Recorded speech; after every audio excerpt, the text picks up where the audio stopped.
Why don't we? Yeah. All right, last time I'll ever do. Exactly.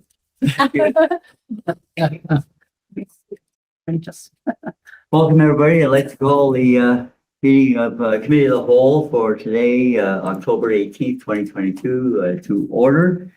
And I'll read the Territorial Acknowledgement. We acknowledge that the land on which our school and district buildings are situated is the traditional, unceded, and unsurrendered territory of the Algonquin people.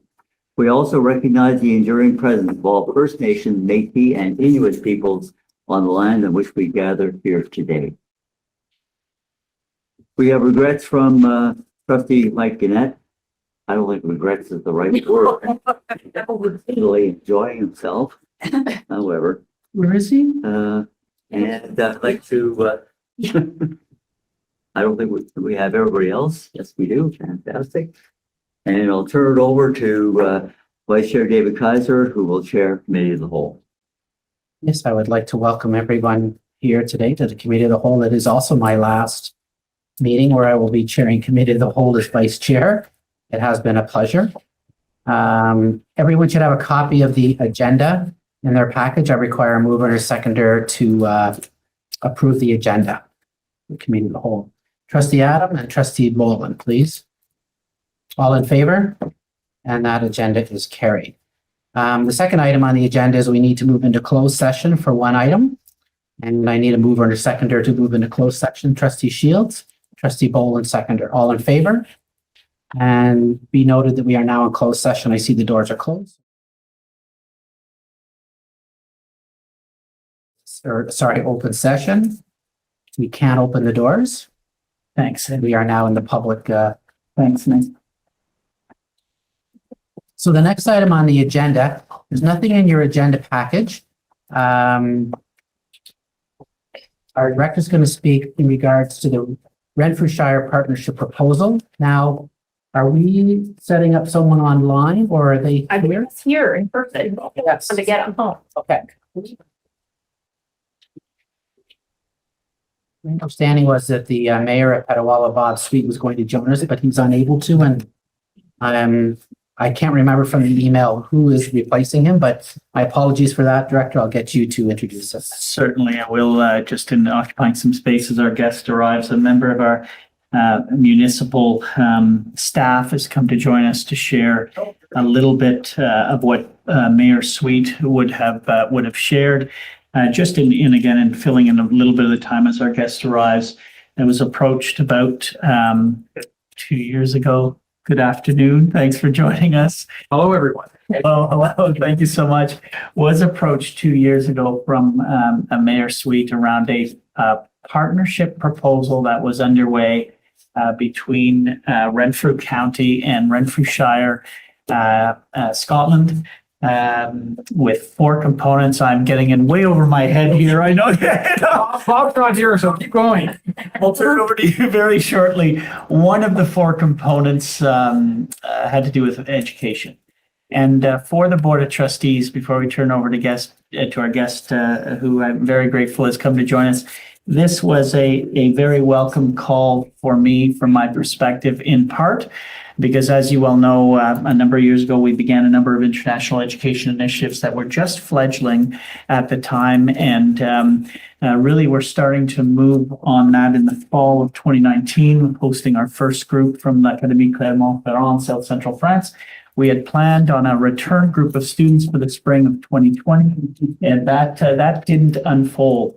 At the time, one of my concerns was to ensure that our international education initiatives didn't focus solely on French as a second language. I know it's an important component. It was a wonderful opportunity to have students and staff engaged in a bilingual environment, but that our opportunities went beyond that and included English language exchanges for all the right reasons, because we do run English programs and French as a second language or additional language programming. And I wasn't sure where the right partnership would unfold, and then received the call from Mayor Sweet that this was a component of their 4-pronged, if I haven't got it right, 4-pronged initiative. So it's just a really wonderful opportunity that is coming to fruition. Had at the time said to the mayor, please come and join us to share with the board. And I wanted to fulfill that commitment before his current time is up. And so just extend a thanks to Jason for joining us and to allow you to introduce yourself, and welcome to the Renfrew County District School Board. Well, thank you very much, and I appreciate the invite. And my condolences to be expressed from Mayor Sweet to this board, because this is his baby, this Renfrewshire twinning. It really, really is. We all know that he is from Scotland. He's from Glasgow, and if you know where Renfrewshire is in Scotland, it's just on the outskirts. So it's unfortunate. He called today. I didn't realize how bad he was. He didn't sound like Bob. I call him Bob, but Mayor Sweet didn't sound like, I thought it was a joke. And unfortunately, he couldn't make it. So again, he expresses his condolences. He regrets that he cannot be here. So again, my name is Jason Davis. I work for the County of Renfrew, and I've been working for the County of Renfrew for the past around 21 years. And just recently, I've been hired as the director of the Development and Property Committee as of September 1st. So I'm in my role here, relatively new. I'm aware of the Renfrewshire twinning for a long, long time. I was at the County of Renfrew way back when, in 2011, when we did the Expo 150. So those of you who remember the Expo 150, I believe it was a great success. The number of people that went to the event in the town of Petawawa, 100,000+ went to the event. I think it was fantastic. And part and parcel of that event was an invite from the elected at Renfrewshire. So that was the start of the process. And since that time, there's been correspondence back and forth from Renfrewshire. And then more importantly, in 2020, I think you might have it in your package, or I can send this to you. We did sign a letter of agreement to talk about the twinning with Renfrewshire 2020. And unfortunately, COVID has wrecked a number of initiatives that we've tried to expand on. And this was one of them, where we wanted to do more of an outreach with Renfrewshire and back and forth. We're still looking at that. We all have some monetary fiscal responsibilities in the new year. And one of the challenges we have with this twinning agreement, the next steps. What do we do with this agreement? So yes, the agreement is quite nice. We talk about economic development. We talk about the synergies. We talk about the exchange for the schools. For school exchange right within this agreement. And again, I'll share the agreement with you through your staff. But it is a good news story where the twinning is, where we talk about, it's the idea of sharing things, the idea of having camaraderie across the lands. And we have so much kind of bad news in society right now. And I think this is a good benefit, a good start. But back to my previous point though, I'm looking forward to what are our next steps. So yes, we have the agreement. Yes, we have a nice video, which we'll show you in a second. Our next steps, what do we do as the County of Renfrew? Maybe partner with the board to see what we can do moving forward in our fiscally responsible way, whether it be a visit, whether they bring them back over here for a visit. What are our next steps is undecided at this time. And I wish I had Bob Sweet's drive for this. And this is his bailiwick. Unfortunately, as we all know, it's an election, and he did not run again for 2023 or 2022 for the election. So we'll have a new council. We have at least 7 new county councillors where I sit at the County of Renfrew. So the direction is undecided right now, but I'll leave it at that. And if I could play the video, just to give you an idea what we're talking about. And it's funny, I played the video this morning. I think it's fantastic. If you had a chance to look at it, I still think it's fantastic, but my CAO, Craig Kelly, goes, make sure you have the subtitles on. I go, why is that? It's a thick brogue. My mom's from Scotland, from the Highlands, so I didn't see any issues with this. And then I re-looked at it again in a very critical ways. And yeah, if you could put the subtitles on, it might be I don't beneficial. think we have subtitle options for this, unfortunately. Oh, But it's a good way for us to try and YouTube video. over time. We'll watch.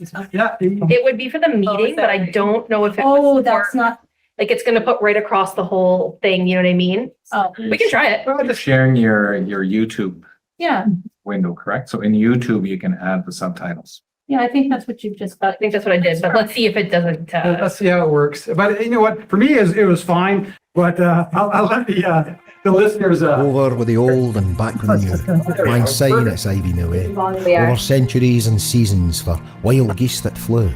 Flights of fancy and life and work and play. A one-time diaspora, a one-way lifeblood flow. For many a one-way journey to go, lassie, go. Till flows must ebb and tides return over oceans, bearing talent and skills and the wisdom of generations. Now less concerned with yesterday's, embracing the change is here today. We are noble enough to know what's right and wise enough to choose it. Here's a welcome for tourism and leisure, raising income, well-being and pleasure. Transatlantic neighbours and counterparts, held long over hemispheres and closer to the hearts of our core connected communities, supporting and sustaining our local economies. Our playmakers assisting, linking coast to coast, lighting the lamps in bright municipalities. Every scoop and stroke pursuing shared goals to champion our mutual prosperity. Floreat Arbour, may the tree flourish. Strong branches spread far when nourished. Nurture young shoots and preserve the roots. Grow healthy, build shelter and share the fruits. From Muskrat, Madawaska, Petawawa, from Semple, from black and white carts, floating ideas flowing fast as white waters, streaming innovation for industry and arts.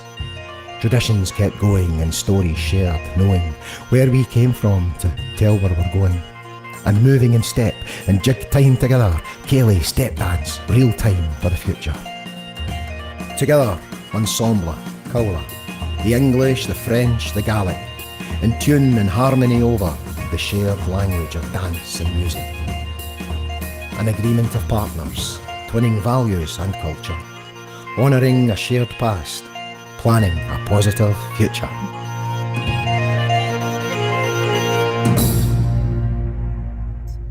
So that just provides us a kind of a glimpse, a glossy idea of the shared kind of future we see with the twinning exercise we have with Renfrewshire. But I still think at this juncture, it's a good time for this board. Is it the board? I can call you the board. I can this time with the board. With the newly elected Cumbernauld County Council, the direction you may want to do with this is a great time to partner with the County of Renfrew to see if there is synergies, if there's a willingness to work together to build upon what you see here, to build upon our economic development growth with Renfrewshire. So again, not the same as Bob, but I'll leave it at that for now. If you have any questions, by all means. And again, I think this is a beneficial to this board and to the County of Renfrew as we move forward. Any questions? Trustee Boland and then Trustee Humphreys. Hi, welcome. So you had said you had an agreement for schools. Well, right, if I may, just a number, we have, I think, 6 key focuses on the twinning. And one of them is the encourage the study abroad programs between respective post-secondary education institutions. And again, I kind of broaden that out to even this level of education institution. So that's one of our main goals. And it's built right from the very beginning. We saw that this would be a need to have this moving forward. So yes. Just wondering what the other pillars are, the other components. Education obviously is one, but I hear you talk about 4 or 6 in total. I'm just wondering what the other ones are. The biggest thing for us is economic development. So we all have the same drive. So each municipality, anywhere in the County of Renfrew, the province, or any other jurisdiction, we have this drive to promote ourselves. So for us, it's economic development. For us, when I say economic development, is there ideas of shared manufacturing ideas? Is there idea to share innovations within the tourism industry to promote Renfrew County in that section of Renfrew in Scotland? When I visit when I visit Scotland a number of times, Canada is not on their list. It really isn't. Again, I've been there, I think, 7 times now in my short career of 51 years. Canada, yes, they hear about it, but for a visit or a vacation center, may not be the top 10. But this is the idea to promote Renfrew County, to promote Renfrewshire to us here at Renfrew County and vice versa. So that's just a couple of examples. Okay, thank you. Yeah. Any other questions, Director Buffon? Sure. Through you, Mr. Chair, just on behalf of the staff, we'll be sure when we do receive the memorandum of understanding that we share that through the Board of Trustees. And to follow up, thank you, Jason, for this, with the right contact and connect as those other elements tied to to education unfold. Very excited to be part of it and to help establish some of those partnership connections. Sure. And again, if I haven't expressed in great detail, again, we can reach back and just give you the fulsome report. Would this include, for example, sending students there and maybe teachers there, and then vice versa, them reciprocating back? Is that what our role for the most part would be? Well, I'll leave it up to the others in this room, but that's what I see as a municipal person. Yes, that's where I see that synergies where you can just do that sharing of ideas and sharing of staff. Trustees included in that? Well, that's different. I'll let you guys decide that. Okay. Absolutely. Trustee Morris, Chair Morris? Thank you so much for coming. I think this is a really powerful idea. Mayor Sweet, certainly is he's a powerful, driving force in Petawawa. I'm from Petawawa, and he's been a great mayor, and he's always come up with some good ideas. This one really appeals to me. Anytime you reach out to other parts of the globe, I think that's a positive thing. And this is just a natural fit, between Renfrewshire and the county of Renfrew. And there are, I think, a lot of exciting possibilities in all four of the areas that were on the screen. I got picked up a couple of them, it's if we do have international exchange of students, I think that'd be a very good thing. They learn a foreign language. They learn a foreign language here because we certainly do have a healthy accent here in the valley. It's a positive win-win thing, and I think of course the devil is in the details, and certainly I'd like to see this progress. I appreciate that. And if I may, Chair, just to expand on Mayor Sweet's role in the municipal world. So I've been, like I mentioned before, at the County of Renfrew for 21 years, and he's been my chair, the chairman of the Development and Property Committee for, I do believe, 15 of those years. And the number of items that he has brought forward to Renfrew County is not just this. This is fantastic on the idea of the twinning, but the idea when he was the elected official that brought the purchase of the CP rail line, what we call the Algonquin Trail here in Renfrew County, a $77 million purchase. And we're still building that out. Even the 150th Expo, he's part and parcel of that. A number of items that he has brought to the table in his many years in office, and I'm sad to see him go. I really am. He was a strong supporter at the County of Renfrew. He was a strong supporter of the Development and Property Committee, and I can say that because he's not here. If he was here, then he'd say, "I'm trying to kiss him, trying to bow down to him." But I really believe that as an elected official, he did his civic duty to represent the town of Petawawa and Renfrew County, and now beyond with this twinning exercise. So, thank you. Without seeing any other questions, just the last point, what's the follow-up to this? What is our next step? I know we have an report coming in as well in November, but what is our next step? Sure. Through you, Mr. Vice Chair. From our perspective, again, really important to stress, whether it's with Renfrewshire or Académie Clermont-Ferrand in South Central France, we won't make a tie to tourism or vacationing. This is a direct tie to the curriculum for us as an organization, for our students. It would be, the history of Renfrew County is so important. The connection of the namesake, we would make connections here, and we'll work behind the scenes to start those connections at the appropriate grades around, in the spirit of social sciences and social studies, that kind of learning about history, so that it's a tie directly to the curriculum for our students and for our staff. One of the most rejuvenating aspects of the role as an educator is the ability to go somewhere to learn about education in a different setting. It teaches you a lot about somewhere else, but it teaches you a lot about yourself too. And so this would be an opportunity from a student's front and a staff front. The nature of the exchanges will need to be worked out with what the aspirations or vision are with Renfrewshire and what they see on that front. And I will say, much as the case with Académie Clermont-Ferrand, there's a third element that the Academy was very interested beyond student exchanges and staff exchanges, and that was governance and operational elements. Canada, Ontario, Renfrew, despite daily at this table working on our challenges, still represents one of the top public education jurisdictions in the globe. And so the sharing of ideas on a governance front, on an operational front, we had already started down that trail, and we'll continue with Superintendent Riddell with Academy Clermont-Ferrand. They were interested in how we do things. That could be a part with Renfrewshire. So through the memorandum, and Jason, the right connect for myself as director and our staff, if you just put us in the right contact at the right time, we'll just begin those conversations and can be doing some of that behind the scenes legwork, lots of operational detail to make these kinds of things work. And most importantly for me as a final comment, to make them sustainable, that they're doable over time in the true spirit of a partnership. And that's one of the challenges, to make sure that it's same with Academy Clermont-Ferrand. The point of building a partnership is to draw down the amount of front-end investment of time, energy, and effort to make it doable over time and get into a cycle of a true partnership versus what I would sort of call more of an event once in a while. I really aspire in our international education to get to partnerships.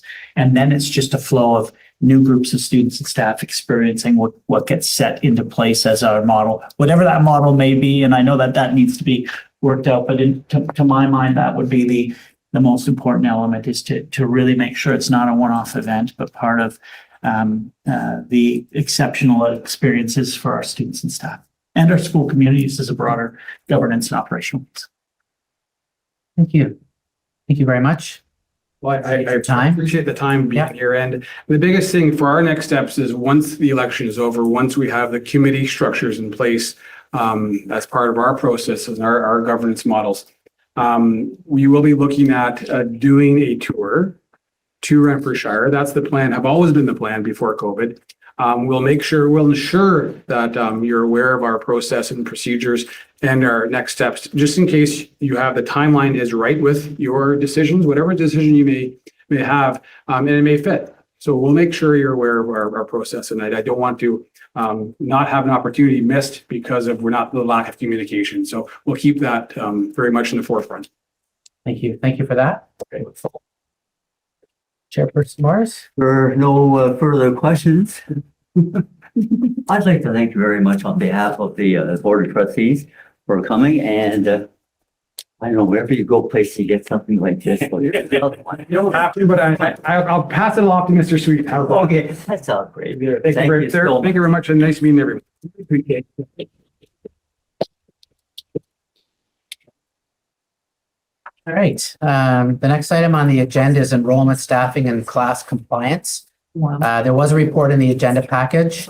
I will turn it over to Superintendent Poirier. A lot of this stuff is operation stuff that we rely on our administration to look after, and we thank them for that. And Superintendent Poirier. Okay, thanks, Dave. Just as you've described, it's very technical and operational piece. It is a compliance issue that we deliver every school year around classroom size. And you can see in the background the regulations that we need to follow. And then, of course, what our current status is. I would be feeling that most people have taken a peek at it, so I'm not going to read out the whole thing to you, but I would turn it over to questions just to say that things are in positive space for us, noting that we're up in enrollment from our projections in March at both elementary and secondary. Good news. Yeah. So really, if there's questions, Dave, I think that's. Does anyone have any questions in regards to the report? Chairperson Morris?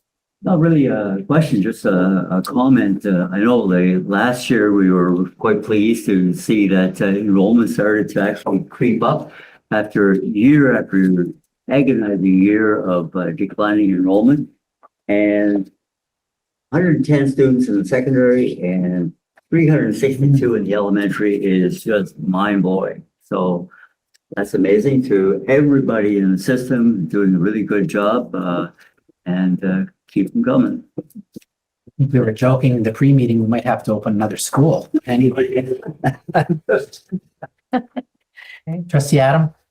I remember last year the director commenting that that's number of elementary students more is enough for a whole school, for an elementary school. And certainly in Mackenzie, this is the second year in a row that I've had to tell parents, please wait just 1 week because we got so many students that a new class was needed in kindergarten, right, Superintendent Cousino?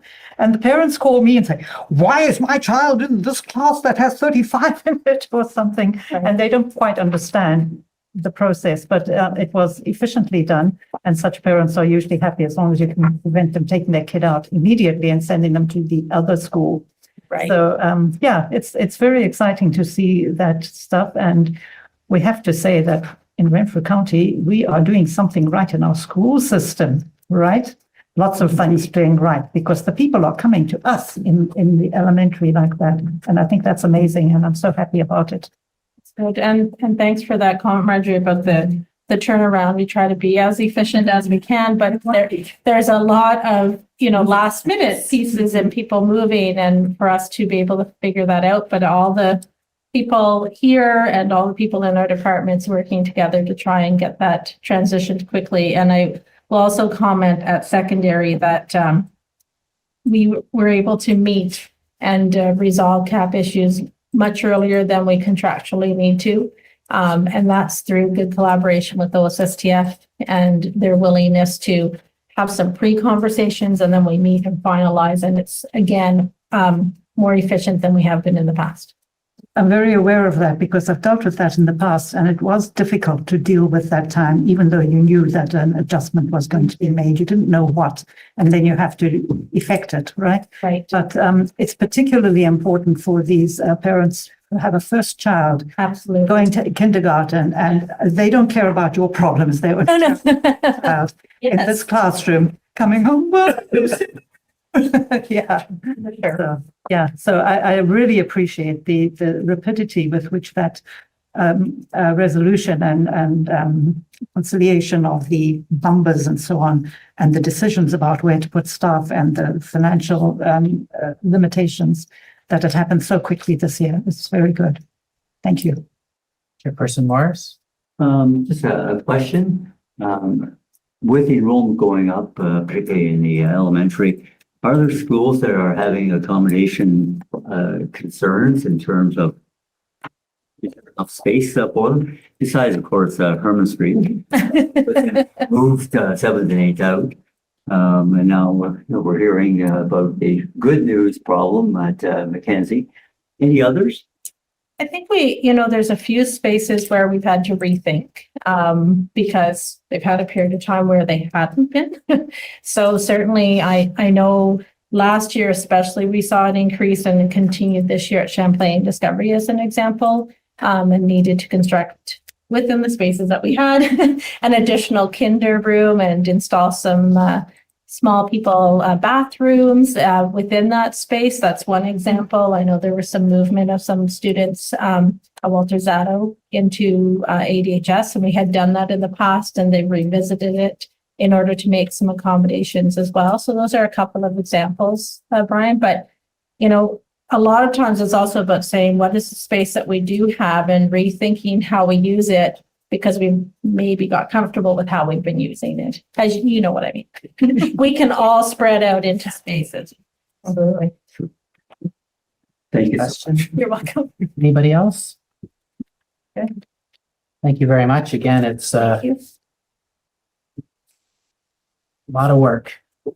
The next item on the agenda is a report in your agenda package, probably of no interest to trustees, but I will turn it over to Superintendent Barnes to talk about the trustee honorarium. And I don't know if other trustees saw on social media, there was a tweet out about trustees and supposedly how much our honorarium is, not for our county, but it was for the province. And there were lots of responses, if I recall, about how little the trustee honorariums are and how dedicated trustees are in spite of that. And so anyway, I don't know if anyone else saw that on Twitter. Yeah, anyway, so Superintendent Barnes. Yes, I told Tammy I could handle this year because it was good news and I could bring it up. So she appreciated the extra time. It's year end, so they're awfully busy. But yes, you're right, the increased enrollment, because the regulation has us determines which we are using the 21-22 enrollment, which was last year's, to generate, and because it was also up from the year before, there is a slight increase. You see the first column is is what our enrollment in the regulation it totals. The next column is what the chairperson in the chair position would receive. The vice chair is the next column. The trustees, we separated the Indigenous trustee out just to show that it's exactly the same as a trustee. We felt it was important. At some time we may revisit it, but it's still newish, and while it's unfilled at the moment, we are prepared for when it is filled. And when comparing this year's to last year's, when you're looking at an individual, you can see the increase is $36.51. And I just wanted to let you know that's for the year. Because I was curious, it's 10 cents a day. So you enjoy that 10 cents. Yeah. And now the only other different thing this year to previous years is in the regulation 357/06, which is the honor area for board members and trustees. You may recall that the trustees' term in 2018, 19, and 20 was from December 1st to November 30th. In 2021, your term began on December 1st and it ends on the 14th. And so for this year, 2022, it's going to start on the 15th and go until the 14th. So for the trustees who are not returning, you will have, 14 days at the old rate. For the trustees who are returning and our new trustees, they will have that new rate starting on the 15th. And so the folks who are returning will have 2 amounts in November and then just carry on with December. And our new trustees, we will catch them up in December. They'll get their November portion and then their December portion. So that's just as we're making that switch over from year to year. And I think everything else is as it usually is. So if you have any questions, I can answer them. Any questions, Chairperson Morris? And then. So as I read it, trustees now have an increase here of gets them a medium coffee at Tim Hortons every 3 weeks. Just about. And I'm sure Trustee Shields will remember that trustees made a hell of a lot more in the 1980s than they do now. So we're all here for the right reasons, I guess. Not money. Trustee Edge and then Trustee Adam. Is that coffee a black or a double? Same price. I just have a question regarding the Indigenous trustee. What is our plan going forward with that? Because it's been vacant for a long time. Is it planned? Are we in talks with our documents at Pikwakanagan to get that back and going for the new term? Because I feel like there's a hole missing in our board in a way. I'm going to pass that over. Pass it over to Thanks, Nick. We've been in ongoing talks with Pikwakanagan. They've had a change in the education manager. So that they've got a new person in. They have 2 vacancies to fill because both the coterminous board needs an Indigenous trustee and so do we. But the new person has been very receptive to maybe broaden the net to look for folks. So we've had conversations that given that we're in municipal elections, timing would be ideal to bring in a new person on board. But given that it's a new education manager with a lot of portfolios to settle in, I'm not sure we'll meet that November 15th deadline, but it's on their radar and they look forward to filling those positions. Okay, thank you very much. They're very appreciative for the fact that this board has committed to having that position. Any other questions? Seeing none, thank you very much. We'll move on to the next item. The 2023 committee's structure and November chair and vice chair elections. And the director will speak to this, but before I turn it over to the director, I'll turn it over to our chairperson, Trustee Morris, to start off the conversation here. Thank you much, Vice Chair Kaiser. We go through this every year. But when we have a change of board every 4 years, it's a little bit different. Normally we, ask trustees and and say, which ones are you interested in, either as a member or a chair? And we take that back and we kind of sort things out, and then we have an opportunity to talk among ourselves and get things organized. When, say, last time, we were, 7 out of 8, same trustees as the previous board, and the only new person was our youngest trustee, Nick. That's relatively easy. Going into a new board, we have, unfortunately, 3 really good trustees retiring, and we have 3 new, hopefully really good ones coming on. And it would not be really fair to the new ones to have everything all sorted out before they come on. We value collegiality on the board, and so equal opportunity for all. So I didn't send out the list. What would you like to be on, next term?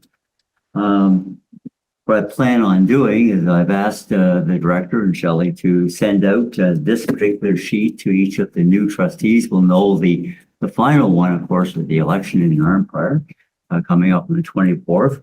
And then after they get that, I'll phone each one of those and just explain, the procedure, how we go through our elections and what these particular, positions are. And if they have any sort of wish list as to which ones they'd like to be on, beyond the ones, of course, that they automatically are on, then we would take that, they could express that.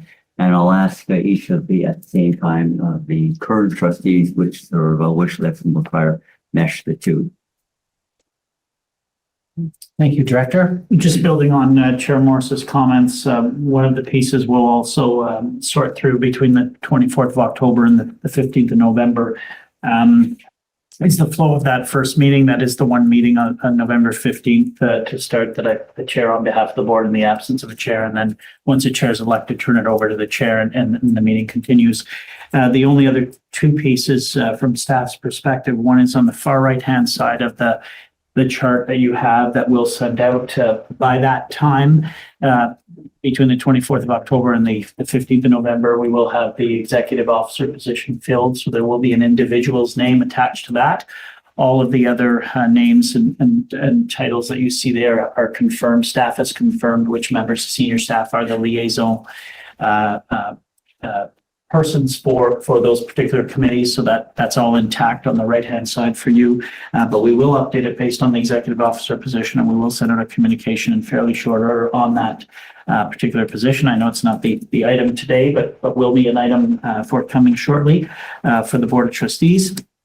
And also we'll share that in technical terms, the board continues and all trustees continue in their current role until that new board is elected. So although there's an election on the 24th of October, we maintain a sort of a functioning board until the new one's selected. In the event of any major incidences, we'll try to be respectful as staff that, you've served your time in that particular aspect. But in the event that we do have something between October 24th and November 15th, we'll reach out to you both as a courtesy, but also in the event we do have to follow up on some matter of significance. If it's not a matter of significance, we'll use our best judgment as staff to not have to do that, but just wanted to clarify that in that gap of an absence of an election and the actual swearing in of a new board, that we will lean on our existing structure until that time.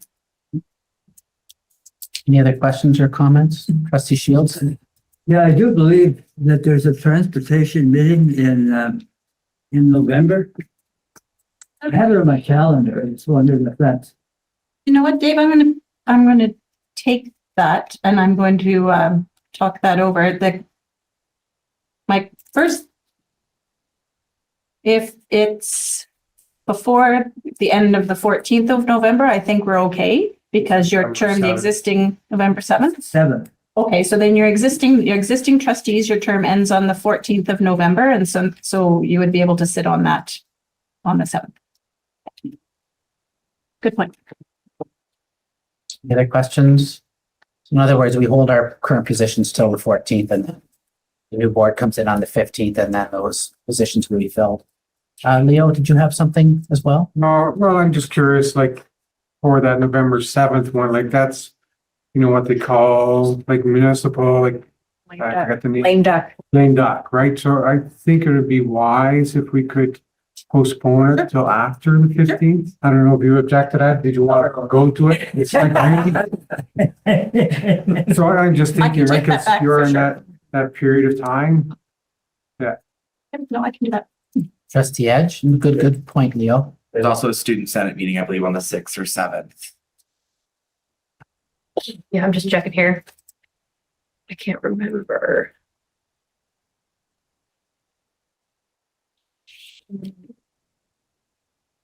Depends if council Seven. or not, because council starts earlier than the board of trustees, I believe. No, same day. It's the same day? Okay.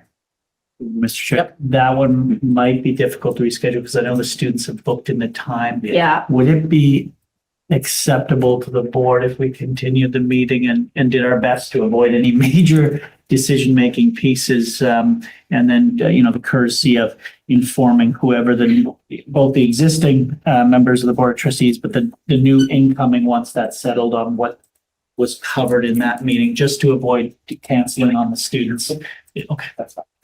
And trustee Kaiser. I have 17 initiatives I want to bring to students. I'll give it up. All on that day. I'll talk to Nick and we'll figure it out. We'll grade it down to 4. Yeah, only 4. Okay, good idea. Thanks. Well made. Okay, no recommendations. The next item on our agenda is the annual action plan for mental health and wellness. I believe we have some guests coming in for this one as well. Our superintendent, Jenny Smith, sorry, I don't know why I said Jennifer, Jenny Smith and Lisa LaRaviere will speak to this item. It was quite a good report, I thought. I'm sure everyone enjoyed reading it. I know we'll all have a few questions. Sure. Yeah, we're just finishing up on a meeting and we'll be coming over here after 2:30. Maybe we could, 2:30. yeah, a quick. We want to take a 20-minute break until, Okay. I think it's important to have Lisa here. I'm looking for a motion. No, we don't need a motion for a break, do we? No. You can just declare one. I'll declare a 20-minute break. I love declaring anything, yeah. All right, we'll be back at 2:30 when Lisa arrives. Thanks. Thank you. Okay. Okay, I'd like to call the meeting of the Renfrew County District School Board to order for today, Tuesday, October the 18th, 2022. And first I'll begin by reading the Territorial Acknowledgement. We're still in We can just baseball. continue the phone first item. Could you hold? Oh, we still up? No, we ended. No, we've got Lisa's. It's okay. Distracted you. Tired. Distracted you, Brian. Hold that thought. Yeah. Another 4 years. So as I mentioned earlier, the next item on the committee of the whole agenda is the annual action plan for mental health and wellness. And we have Lisa LaRiviere here along with our superintendent, Jenny Smith. There was a report in the agenda package, very nice report. And I'll turn it over, start with Jenny. Sure. Yes, okay. Yeah, I'll be very brief because I know Lisa does not need a big introduction with this group. So thank you, Lisa, for being here to share with everyone the annual action plan.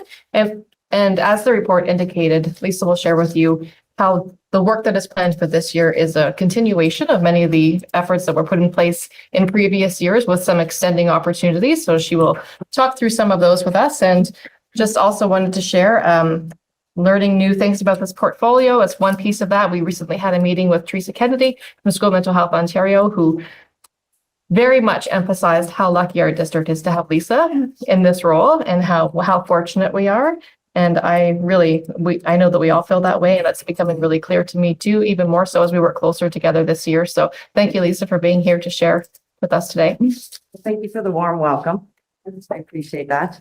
And it's a pleasure to be here to provide an update on the mental health and wellbeing strategy and all the work that we've done to date and continue to do to support student mental health.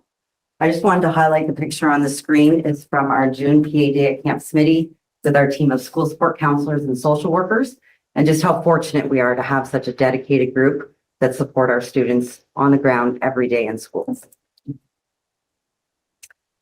So today I'm going to highlight the 3 priority areas, which you can see listed on the screen. These priority areas align with the focus of School Mental Health Ontario. However, we have taken those priority areas and designed the annual action plan to be focused and responsive to needs within our students and our school communities. So while we're aligning with the province, we also pay attention to the needs of our students on the ground. And today I'm going to highlight the progression of 3 specific initiatives, as well as talk about some purposeful collaboration and capacity building that we're doing with our teams to be able to support each of these priority areas over the school year. So I'm going to talk about anxiety management groups, mental health database, and strategic planning in terms of where we were last year and where we're moving this year in these 3 areas of work. So I'm going to start with the anxiety management groups. And I'm going to reference my notes just so I don't miss any of the important information that I've jotted down that I want to share with you today. So anxiety has continually been identified as one of the top presenting concerns that's impacting students' ability to do well in school. And that's not just within our board, that's across the province, and we see it within our elementary and our secondary schools. So to address these emerging issues, last year we trained our social workers and our school support counselors in an evidence-based program to help students learn how to recognize and manage anxiety. You'll see the booklets on the screen. It's the Coping Cat and the CAT project to support different age groups, but the philosophy behind the programs and the tenets of the programs are the same. So this year we're going to implement 4 groups. The first group runs from October to December, and then February to April. And during each of those time periods, we'll be supporting a different cohort of students to receive this service.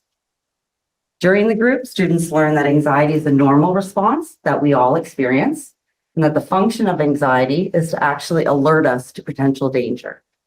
A maladaptive anxiety response is when that fear activation occurs in the absence of real danger.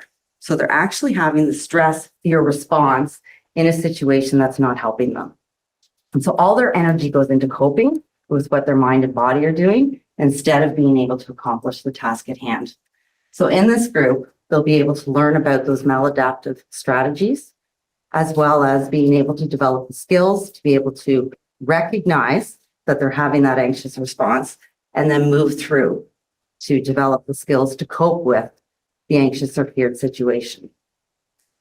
We know during a maladaptive response that most students avoid situations that they're anxious about.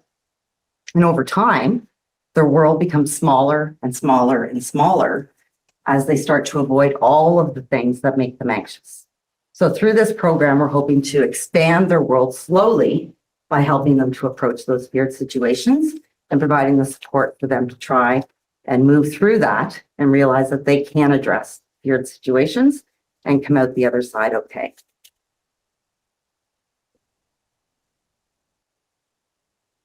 So here you'll see the team of staff that are supporting the work this year. We have our social workers that are going to lead the organization of the content and the delivery of the group over 8 weeks, and it's 1 hour a week.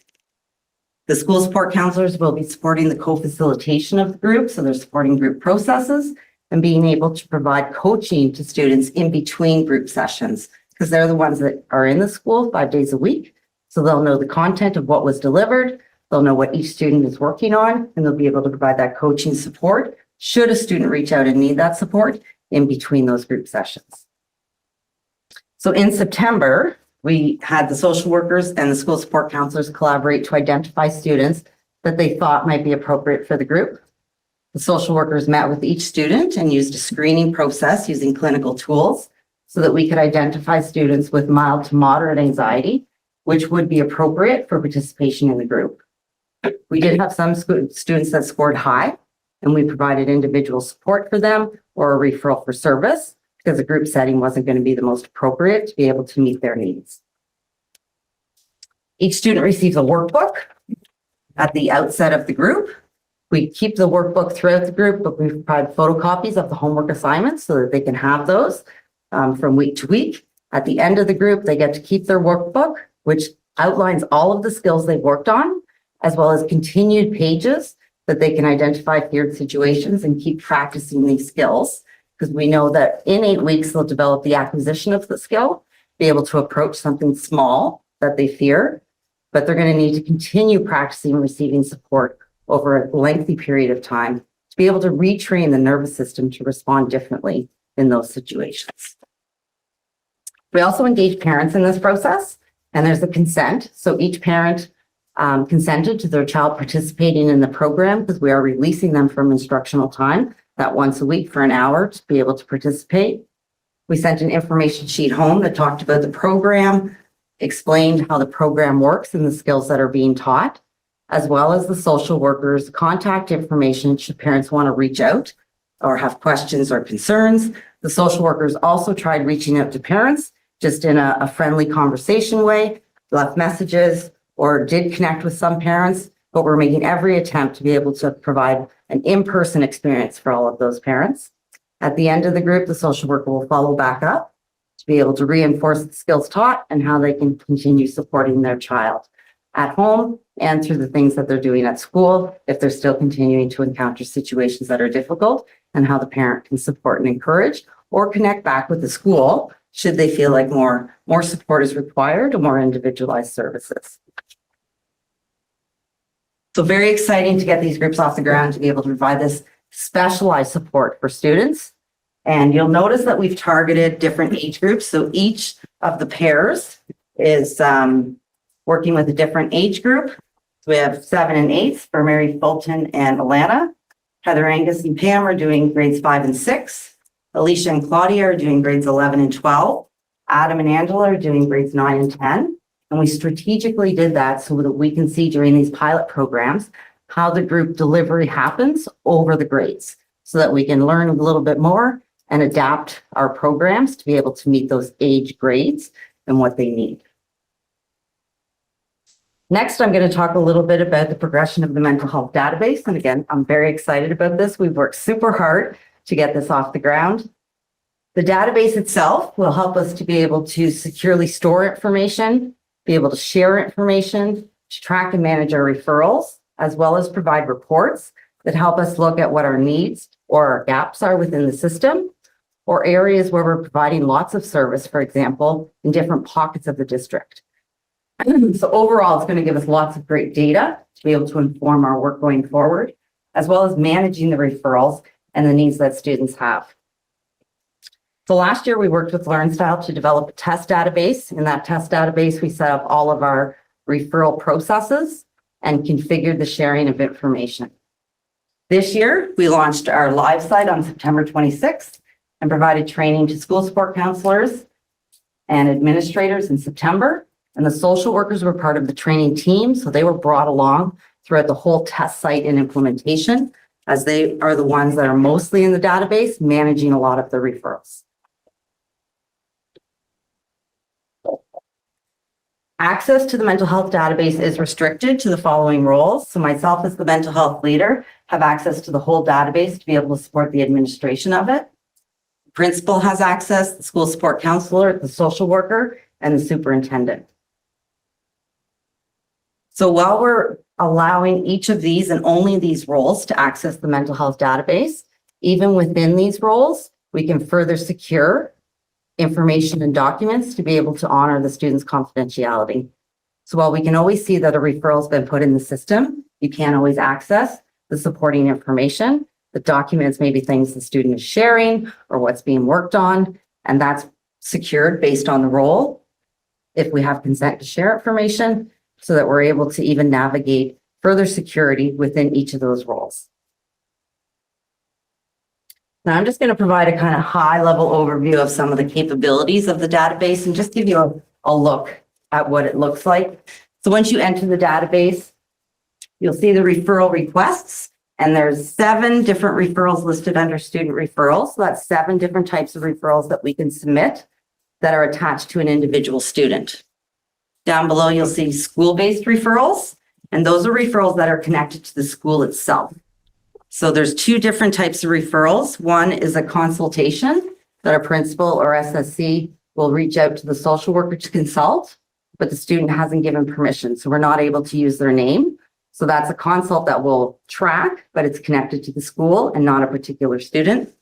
The other one will be a tragic event. If a tragic event happens, we're able to document it in the database and tag it to a school so that we can track that over time. On the side, you'll notice there's my school referrals, and that allows us as an administrator to go in, school support counselor, or a social worker to go into a particular school and see all of the students that are receiving mental health services in that particular school. We can also search by student. And wonderfully, we can transfer information.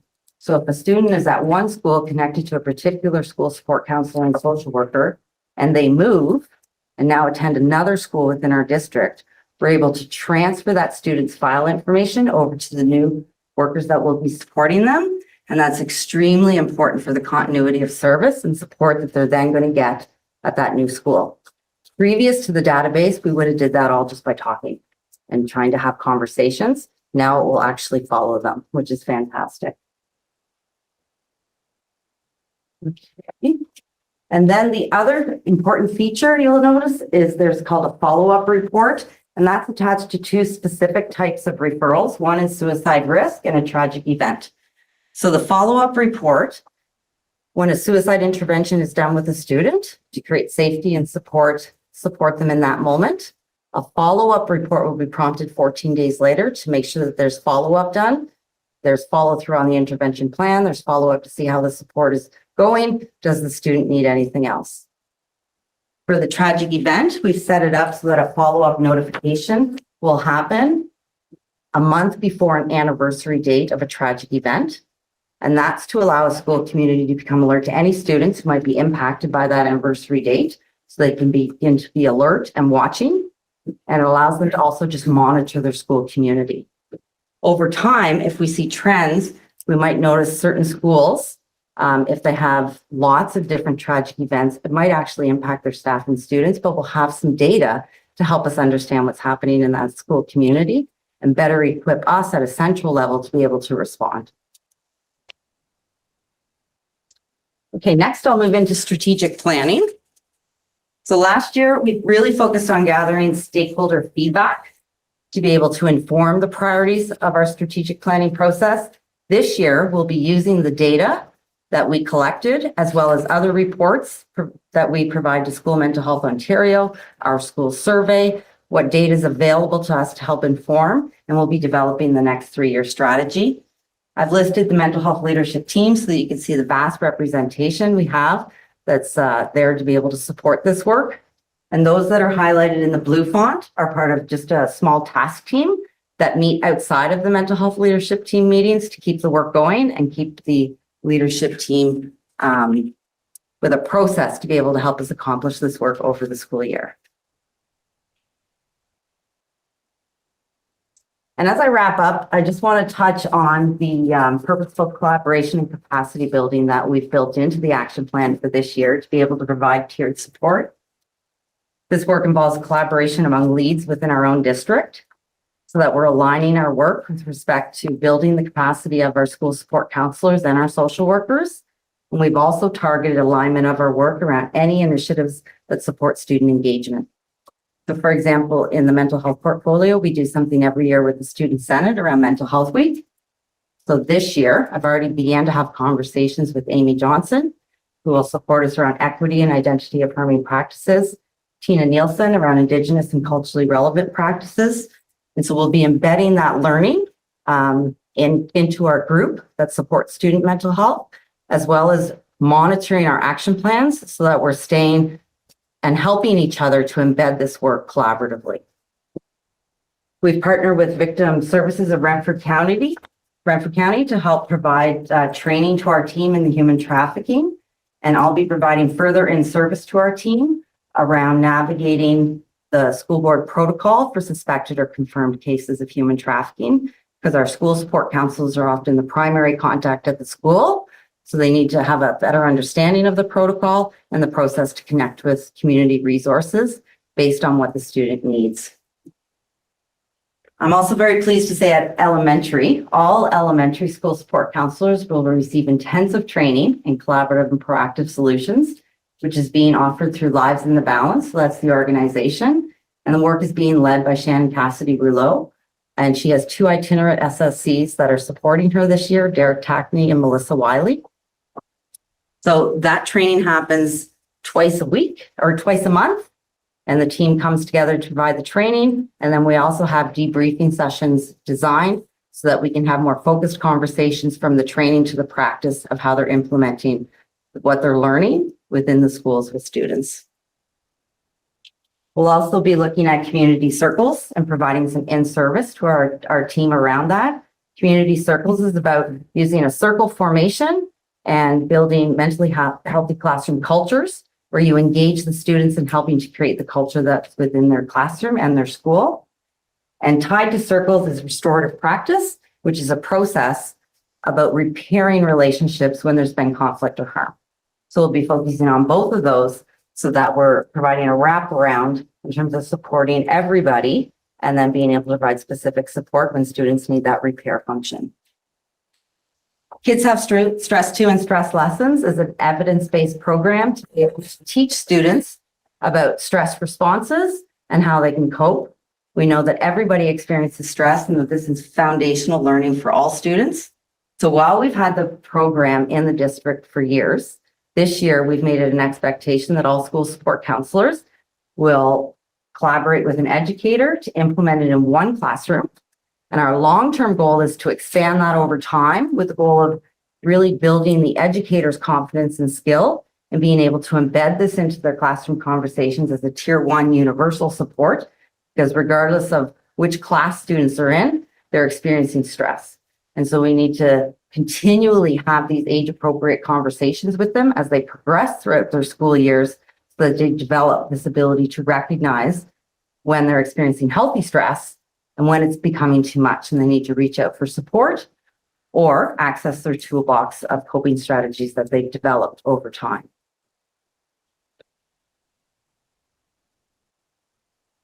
And I will just wrap up by saying that the annual action plan and all of the initiatives that are listed in the ones I've talked about today really do support the mental health continuum and our Lead with Care framework for creating a responsive environment where we're supporting students across all of the tiers, thinking about tier 1, what's good for all students. That's where we think about Kids Have Stress Too and stress lessons and building in those learning. Tier 2, prevention for students experiencing mild to moderate distress. So we think about collaborative and proactive solutions. We think about the anxiety management groups, access to our social workers, and tier 3, where we're navigating students to community supports and referrals, which we're now able to track through our mental health database. So you can see how all of the work supports the continuum and the model of tiered support that we have within the school board. So I'll just end by thanking you all for your time and just open it up for any questions or comments. Trustees? Trustee Edge? Or do you want to go first, Director, to follow? No, there was a question behind. Trustee Edge can go first. Thank you very much for coming today. I just have a question in terms of community sports. Is there enough currently in the county to support our school board in terms of the tier 3? Yeah. Or is it lacking like the rest of the province as well? It's a great question. I think there's always gaps. So to say that there's no gaps would not be accurate.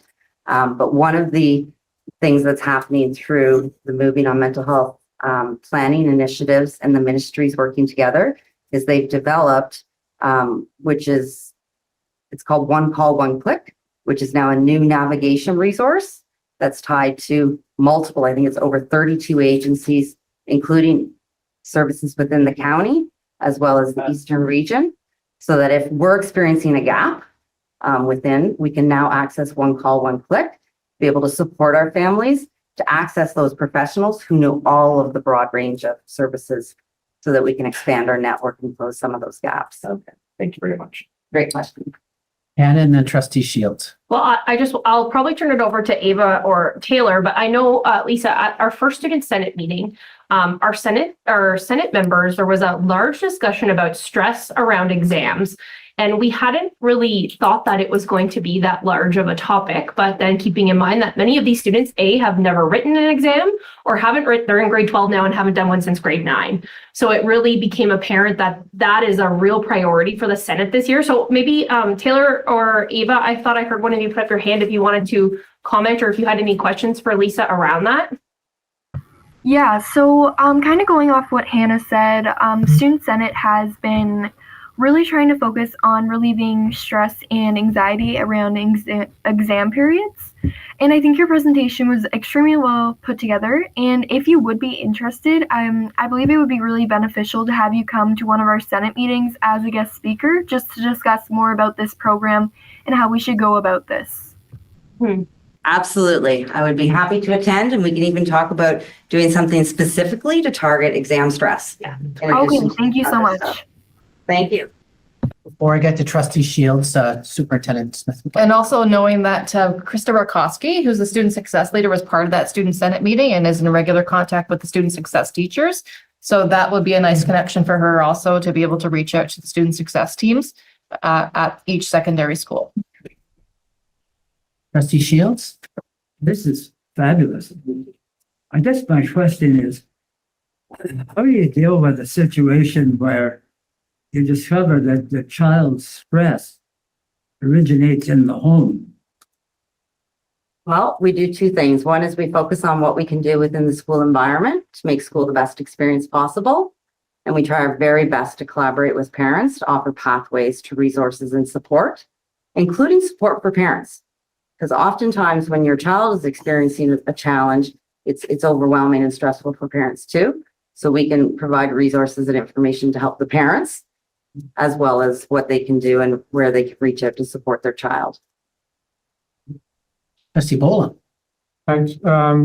Just in my line of work, I noticed the last few months, probably heard like stuff on Emerge, like how they're just really busy and stressed out. So I'm just curious how busy you are with students coming to you saying that they're stressed out, suicide, that kind of thing. I know, like I said, from my point of view, we're busy dealing with those kind of situations. So I'm just curious if it's just translating into the schools as well. We do. I would say we respond to a range of needs across the district for sure. The nice part about the database I'll be able to speak more specifically to where those needs are showing up and the quantity of needs that we have. But I do know, because I meet with our social workers around clinical supervision, so they are often supporting students that are at a higher risk. And we're trying to navigate support in the community as well as provide the safety and support that they need at school. Yeah, but there's certainly a range of needs. Absolutely. Trustee Humphries? Thank you for your presentation, Lisa. Very, very helpful. Do you have a sense, and your database likely will tell you this down the road, that we've had an increase in the number of different stressed children or stressors on our children post-pandemic? I guess that's the piece. And I guess what age grade? Has there been a variation in age ranges maybe? Has there been some areas that have spiked more than others? Just your sense on that. Yeah, actually, some of the School Mental Health Ontario meetings that I've attended where they presented some reports that have measured during the pandemic and coming out of the pandemic is showing that overall there's an increased rate of distress that people are experiencing, but it hasn't translated to increased rates of mental illness. So we know that there's more people are stressed, experiencing distress, but those that were struggling with mental illness before, the numbers are about the same. So hence the importance of talking about the stress piece, right? Absolutely. And get people to identify how they can manage their stress or understand stress, because we all know there's good stress too, right? That's right. Okay. Absolutely. Yeah. And that's probably the biggest key, because if they don't understand what's happening, then they're just moving from moment to moment, just trying to survive. So the understanding gives them that mind-body awareness and the empowerment to know there's things I can do to overcome this. Yeah. Thank you. Thank you so much. From Trustee Humphries' comment, no, Marjorie, you go. Okay. So, I mean, I'm close to my grandkids. I have 5 in school, and I've noticed, so 4 of them go to our schools. The 5th one is bad kid. They go to the French school, but I haven't quite got my daughter around that one yet. But I noticed that their stress, like, we're all the same. They were really, you ask them typical questions. How was your day at school? Like, it's only been the last, I want to say, week and a half where they've started to open up.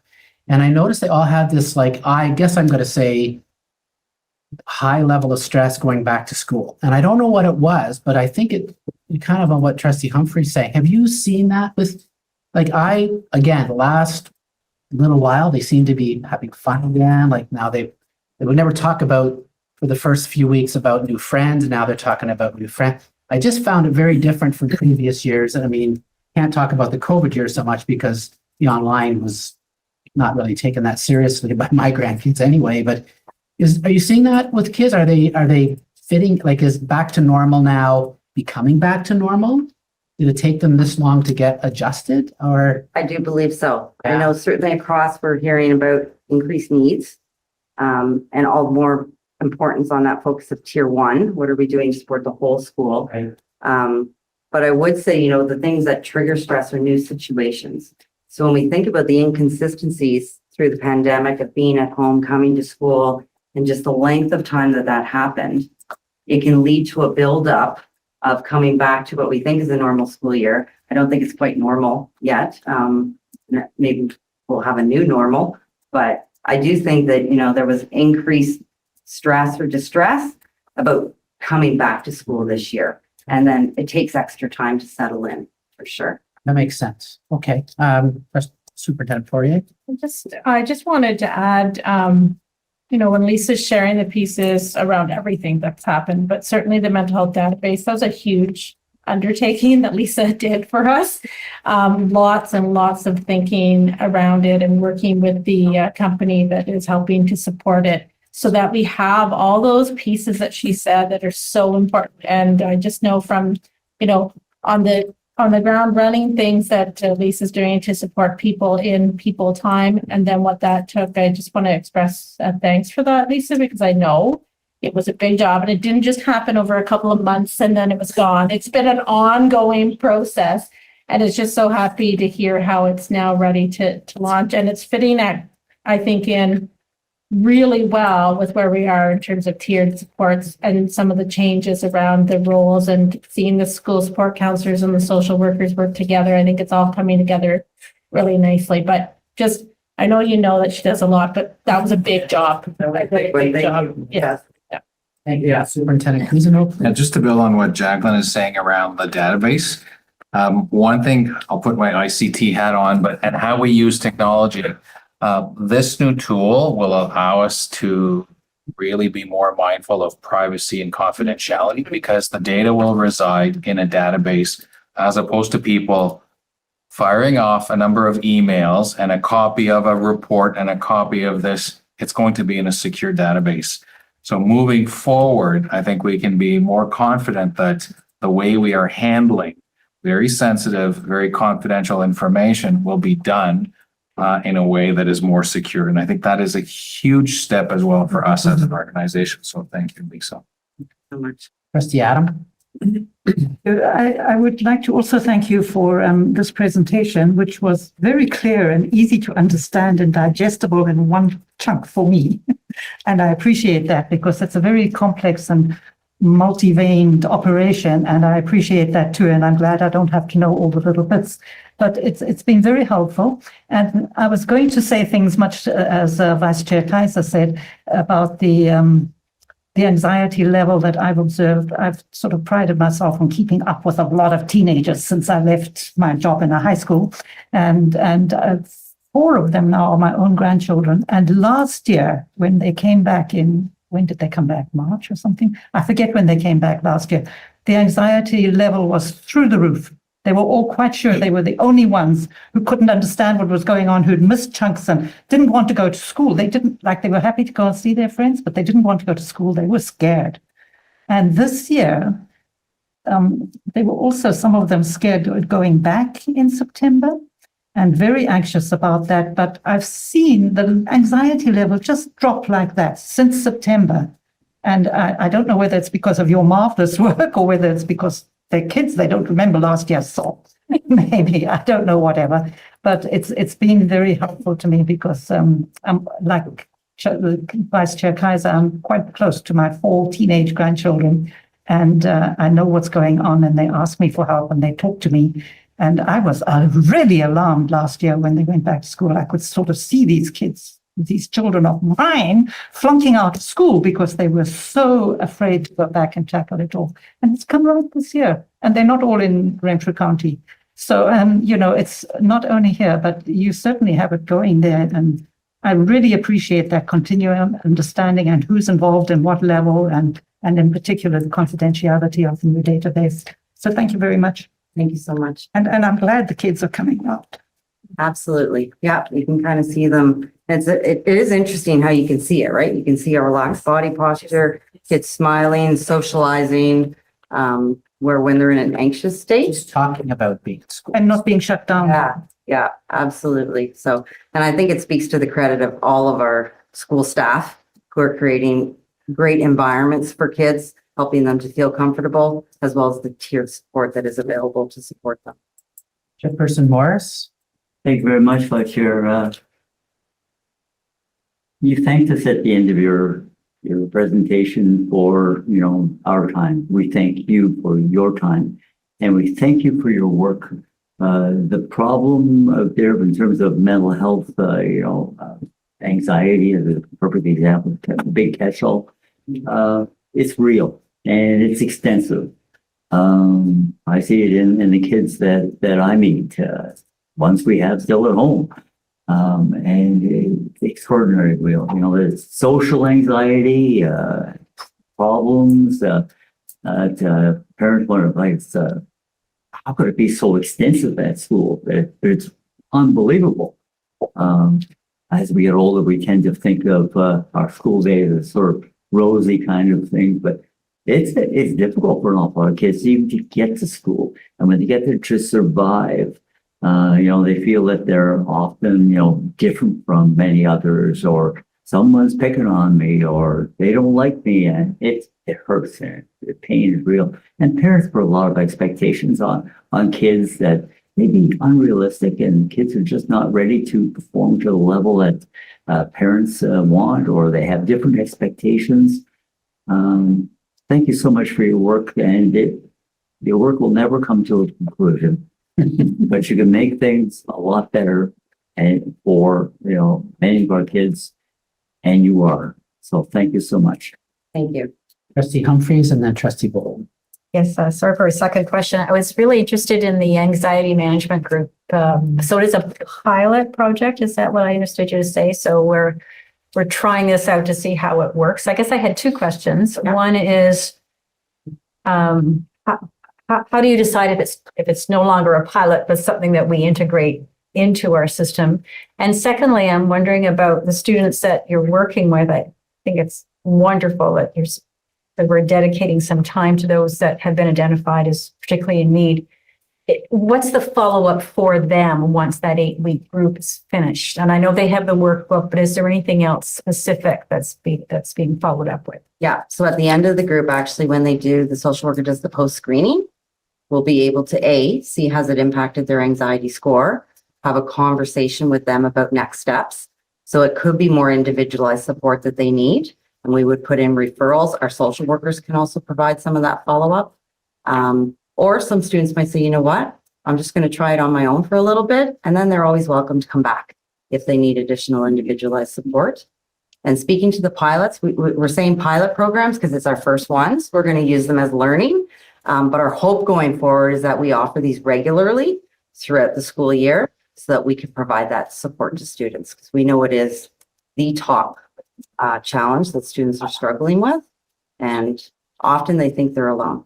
So the more, even we can do that, kids have stress too, and normalize, it actually creates an environment where kids don't feel alone.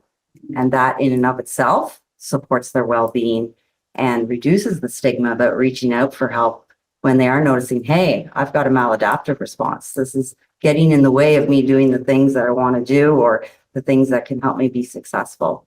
So, yeah. I look forward to hearing the results of that and more information. Yes, I look forward to sharing that for sure. Thank you. And before I get to Trustee Boland, Superintendent. Just really quickly, that we did have a conversation with Tracy Kennedy from School Mental Health Ontario, particularly around your question. And part of the thing that we talked about is how there's people across the province trying different programs and doing different pilots. So part of the work will be to bring that learning together and to learn from others what worked well for them, what worked well for us. And then we also had a conversation around, like I said, data tracking and following students even over time to know what was the lasting impact of this program. We'll know the impact at the end, but what was the impact 6 months from now? What is the impact a year from now? So that we really get a sense of, was it sustainable? Trustee Boland. In your report, it says that you have staff, certain staff that will receive in-depth training on anti-sex trafficking. So is that, I usually associated that like with a bigger city. Is it a concern here, or is this just for information purposes, just so people are aware that we have a sex trafficking problem? Is a concern in the county. Yeah. Yeah. Yeah. One of those ones that, you want to think not, but there is a need to equip our staff with signs so that they can be alert and that we can follow up and support any students who are being brought into that. One of the information, because I've taken some preliminary training, is through the internet. So there's lots of social media, internet relations that are happening, and they're very skilled at building trust and helping students feel safe. And so they can often get involved in a world that they weren't really prepared to get involved in. And it can be very difficult for them to open up, get support, tell somebody what's going on.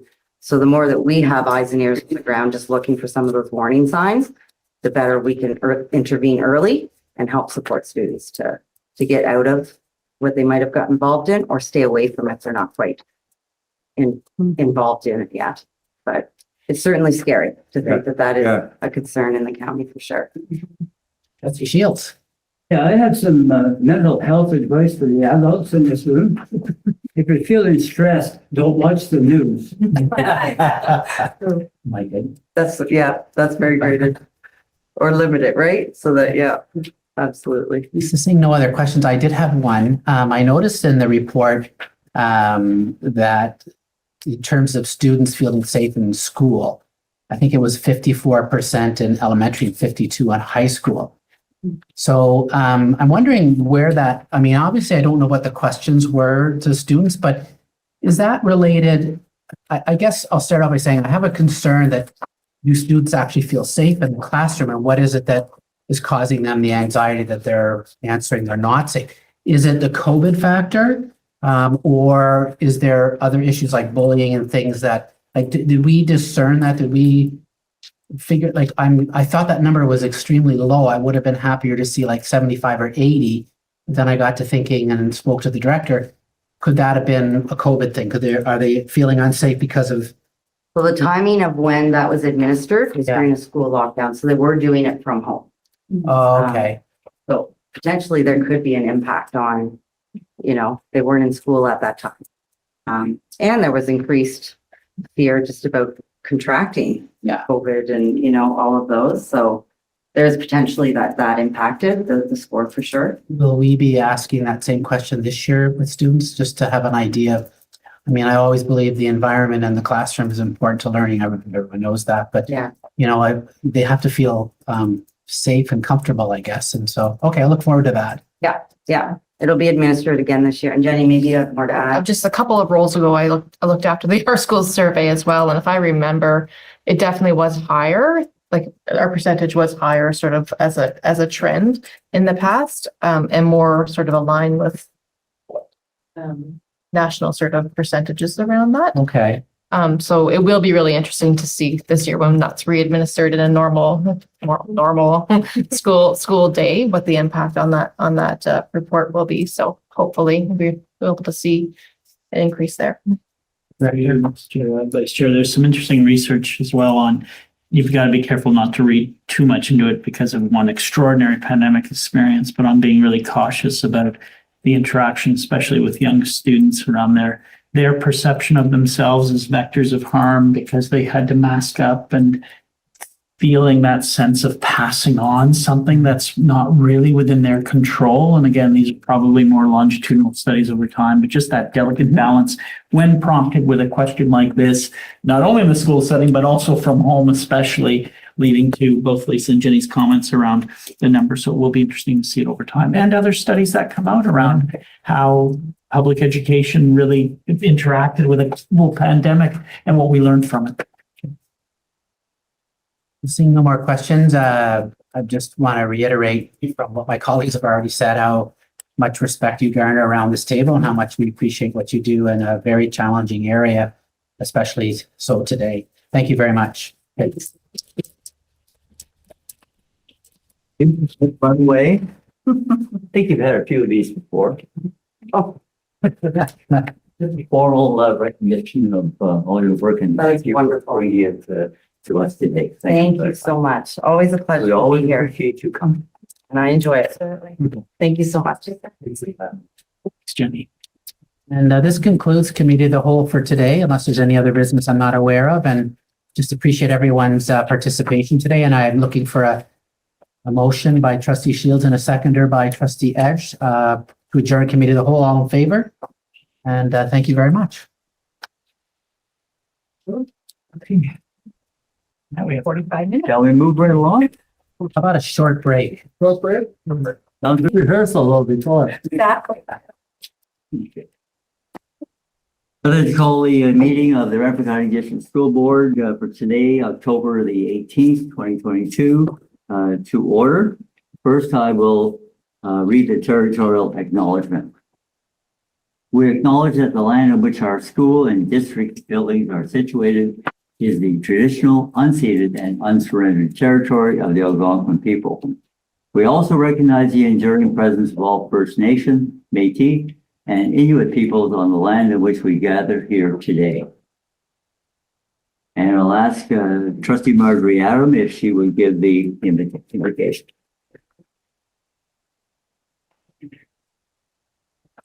We who are assembled here have a true understanding of the duties that are placed in our hands.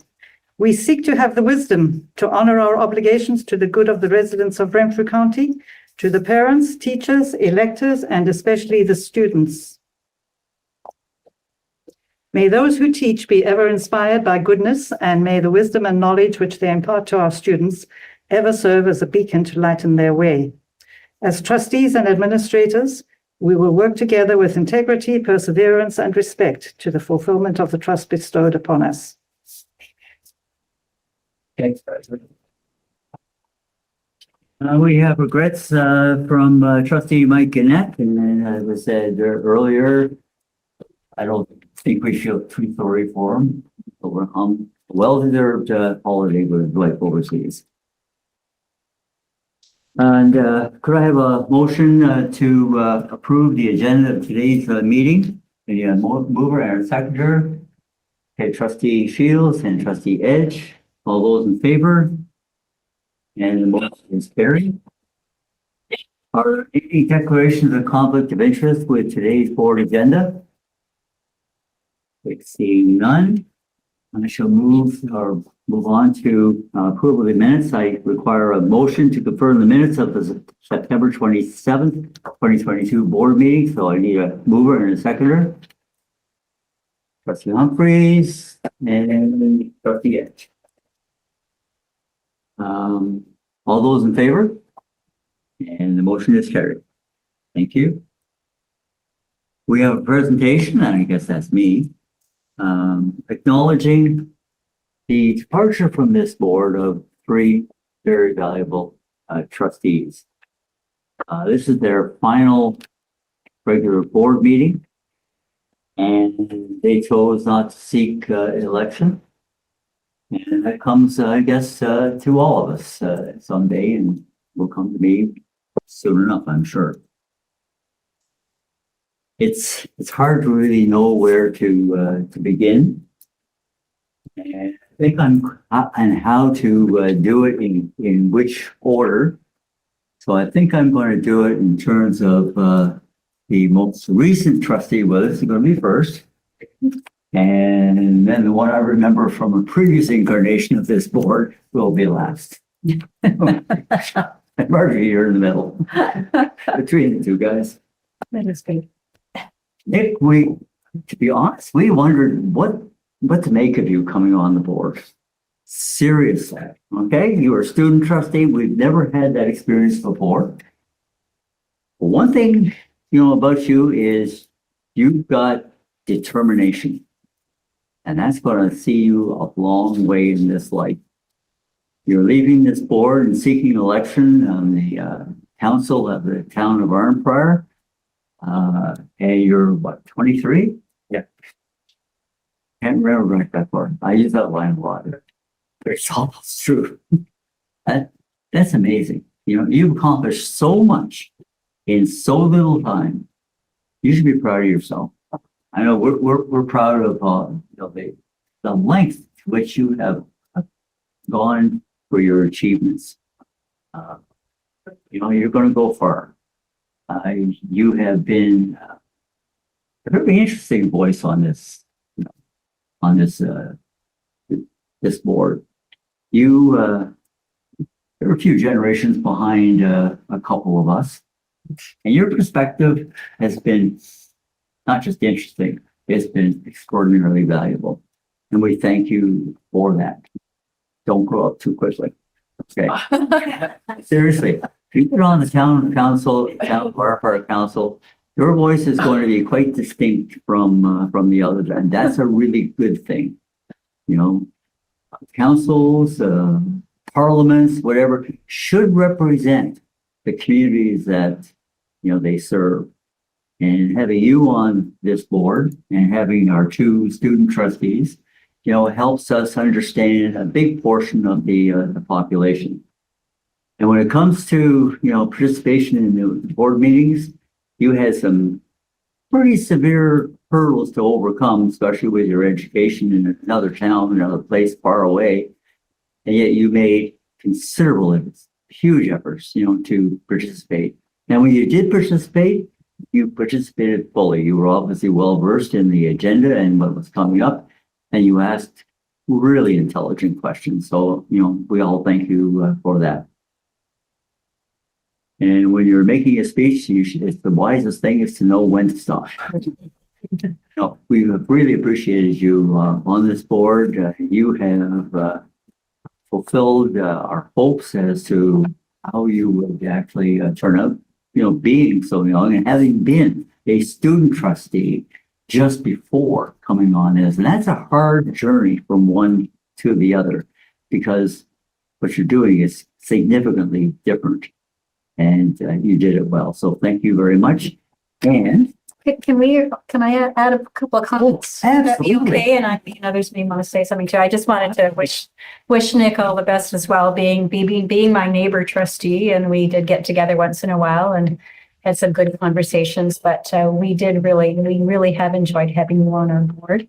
You've been a tremendous advocate for your students and for your parents, and you've had some challenging parents at times that have pushed you, I think, a bit, but you handled it well, and you also knew when to ask for help. And I think that's a critical piece. That's a good learning for all of us, is that we know when to reach out and say, what the heck should I do in this situation? And so I wish you all the best in council. I don't know if I would be wanting to put my hat in that ring. So congratulations on doing that, and all the best in the future. And we really enjoyed it. Thank you. Any other comments? Bill? So it was neat finding out that we had a sort of a connection way back when I knew his mom, who was a nurse, and she went to school with my wife. Right. So it was neat to have that connection, to, know that you were young and way back then when I knew your parents, and then, look at you now. It's like, wow, it's pretty good. And just to incorporate, the three that are leaving, I'll bring up again, what I heard a couple of years ago, that some trustees on certain boards, they were not happy. They were not happy with the boards, with what was going on, the backstabbing, the politics. What I like about, you and the other two that are leaving and the rest that are staying is that, we may disagree, we may, not see eye to eye, but we still had a good relationship overall as a good board, and we functioned really well. So we're a big part of that. So yeah, good luck with your next Monday night. I'm sure we'll all be looking for to see your name up there and city council. So good luck for that. Thank you.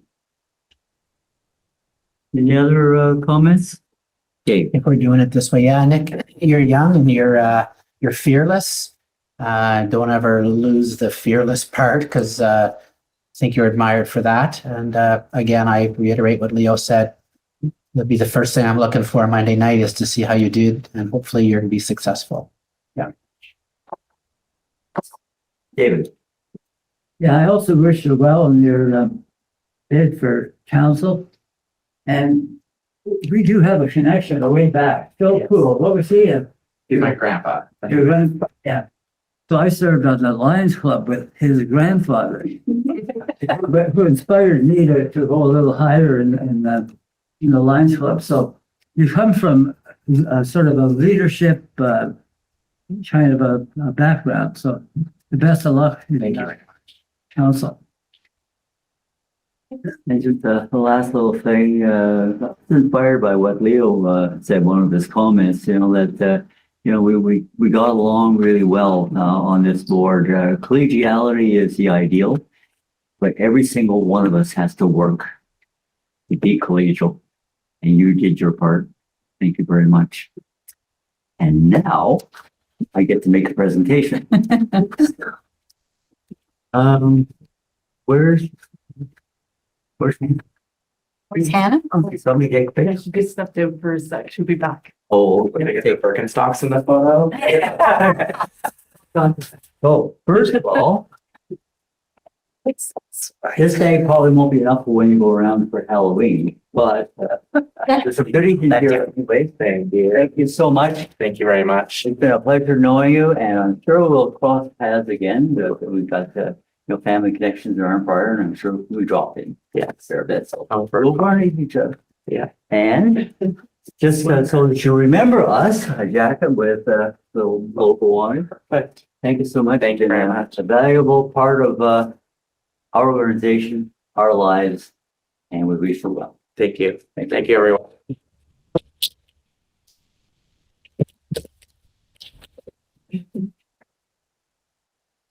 And now it's Marjorie's turn. It's my third retirement.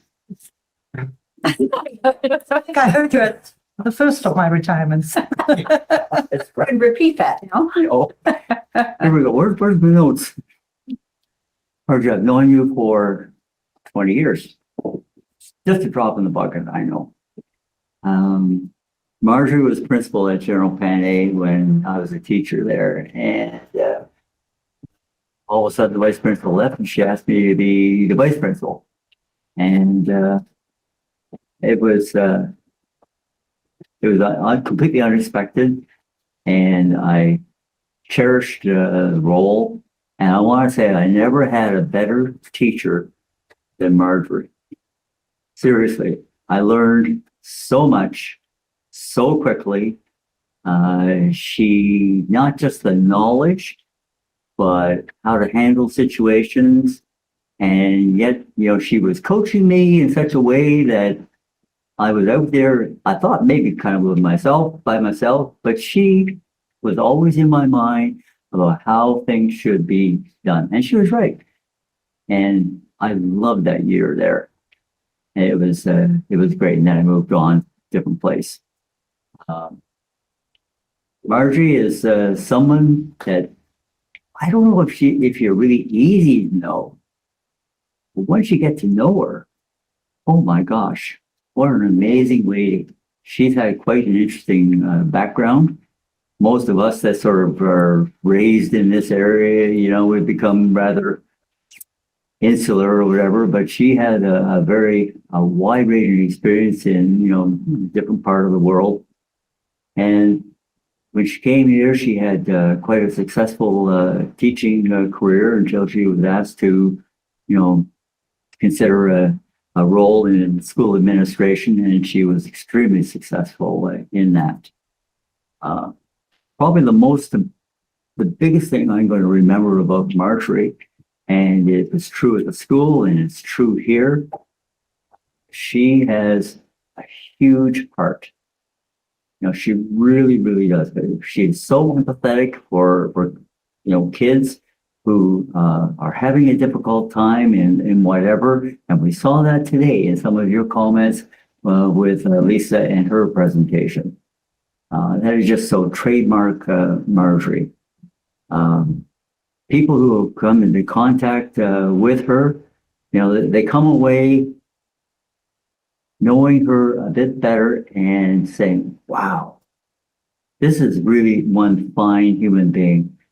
And I don't really think I can say too much more than that. When it comes to what you've accomplished on this board, you are tenacious, absolutely tenacious. You get to the bottom of everything. You're an inspiration to all of us as to how we should really approach, you know, what we do here and what we do in many other parts of our lives. But you don't leave a stone unturned. You want to understand everything. And basically, you do. You're really successful that way. The various things that you've accomplished, your work on OPSBA, I wasn't there, but you know, I certainly hear the reports, and they are just so complete, and they're easy to understand. You have been a jewel in that you really have brought that organization to us on a regular basis, and in terms of the education portfolio. I remember you also, and you've been on the audit committee for a long time. And that is a committee where if you sit there, you know, too long, your eyes glaze over. But you understood it because you asked questions, always asking questions. And your reports that came back to the board were just so complete and clear. But that's just trademark Marjorie. Those of us who are remaining on the board for the next board, we really are going to miss you. To me, a really high compliment is that you're unique. You don't blend into the background. You know, you've got a very incisive, strong, and caring personality. And we thank you for everything you've done for us and everything you've done for the schools and the students in. So Marjorie, thank you so much for the past 8 years here. Any other comments or? Just a couple of things. I agree with everything Brian has said to date, but Marjorie, I'm going to miss your detailed precision around policy review. Oh, I should have mentioned that. We always knew around that table that between Brian and Marjorie, but usually Marjorie had it down pat. She would have gone through all that information and resorted it and reorganized it so it makes so much more sense. So I'm definitely going to miss you around that table. And audit too. Are you sure you wouldn't like to come back just to chair that committee? Because the audit committee kind of scares me a little bit, but it's certainly been a pleasure to get to know you to some extent anyway, and I really hope that you have some wonderful travel plans ahead of you with your grandchildren, and know you're welcome back anytime. If you get bored sometime, you can pop in and Careful what you say. That's true.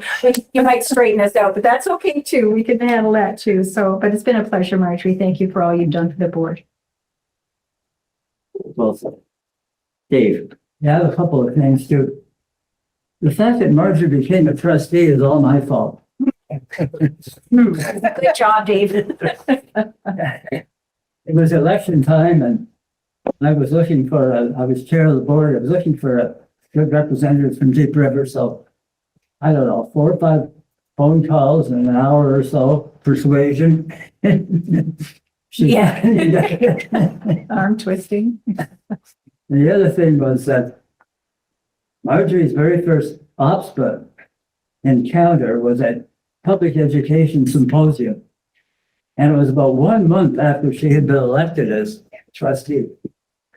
I was regional chair then, and I was looking for somebody to replace somebody on the Education Program Committee, one of the main committees at OPSBA. One of the trustees that was on that committee lost the election. So I was going around trying to recruit somebody. Marjorie says, "What's that about?" So I called over the trustee from Upper Canada who was sitting on that committee, and I said, "You explain it to her." So she explained it to Marjorie. Marjorie ran and she was elected. Nobody had ever seen her before. She got elected on that. And she's been an active part of OPSBA ever since then. I think she had opposition too. Yes, she did. But I wore the jacket. Yeah. Any other comments? Dave? Sure, just two things, maybe. One, I mean, anybody in my books who dedicates their life to what Marjorie's dedicated her life to, which is educating students and education in general, deserves a big compliment and a lot of respect. And I mean, when you speak at the board, we listen because of that commitment you've made all of those years. And my second point, and I agree with Susan, I will always remember policy review. I learned more about periods and decimal points and exclamation marks from you than I ever did in any education in my entire life. I always, unique. I always used to say our policy review committee meetings were unique, and they were something that I'll remember. I enjoyed every one of them and learned a lot. And so thank you, Marjorie. Will? Yeah, ditto. So I had nothing else to say. Yeah, it's just been a pleasure, to work with you and here at the board and the various committee meetings, especially audit. You like that, once we got into it. I enjoyed it too. It's a nice committee. As Brian said, sometimes it glosses over, but you saw right through it, and certainly very detailed and prepared for when the committee sat. So the only thing I'll miss is come January about your trip to Dubai. Yeah. You'd have to come in just to do a presentation somehow, like a education overseas presentation, how you implemented on a little trip, how you brought the school curriculum in. But yeah, you'll be missed. Yeah, I agree with what everyone else has said as well. I just wanted to thank you for your very insightful, every time we talk, we have very insightful conversations. And I remember when I was student trustee, we were at Cowboy Peaks for an event, and our first conversation about social media and the flaws of social media. And it was very, very interesting. I remember it. So I just wanted to say thank you. Thank you. Sorry, I don't remember. It's okay. I remember you're very adamant on it. So it was 6 years ago though. Marjorie, and some, we're going to miss you terribly. Get to respond? You can, of course. Well, I have one more thing to say. Oh, I'm sorry, Brian. I don't know how I forgot policy review. My gosh, that is a real highlight. I'll probably want to be on policy review, but not without you, because now they'll be all looking at me. That's right. No, your input is valuable in whatever you do, and it was especially valuable at policy review. So excuse my little slip of mind there. How could I forget that one? Anyways, at this time, I'd like to present. Can I respond at all? Yes. Sorry. People have been talking about my policy review and my audit committee and stuff. Such stuff, right? It's important. I know, but I mean, I just happen to have some degrees in language and stuff, and years and years of correcting high school compositions in both French and English. So I just see those things automatically. So, but I have very much enjoyed my time on the board. It's been a pleasure for me to be able to continue with my lifelong passion for education and young people. And I'm very happy now to have 6 grandchildren to take over that function in my life. So, I would like to thank everybody for your kind words. And I'm very happy also that somebody will be sitting in my place. You'll have to make a new little sign for her. And she's young. She's a professional. She has a young child who will be coming into our system, she assures me. She's also a former student of mine, so she got those essays corrected. Stuff. So I'm really happy to be bringing the voice of another young person into this board. And that is the major reason that I chose to retire now, is that I think, that after a certain number of years, one has given what one has to give, right? And now it's time for a contribution from somebody else, particularly from somebody with a fresh and outside point of view. And I hope that that is what you'll get. I have every confidence. Well, I won't say that. Okay, thank you. That's all. I would say, even leaving, you're doing us a great service. So thank you very much. Really appreciate that. Anyways, now I have a presentation. Same sort of thing as in, I don't, are you gonna go trick or treating? This one's Marjorie. Sorry, this one's her name on. Yeah. Marjorie. Okay. Thank you so much for everything. I guess until we meet again. And in addition to that, do we have this even different covered up here? Jack, for on those cool days when you want to go for a jog, and you go and show me again. So thank you so much. We appreciate it. All those years I've known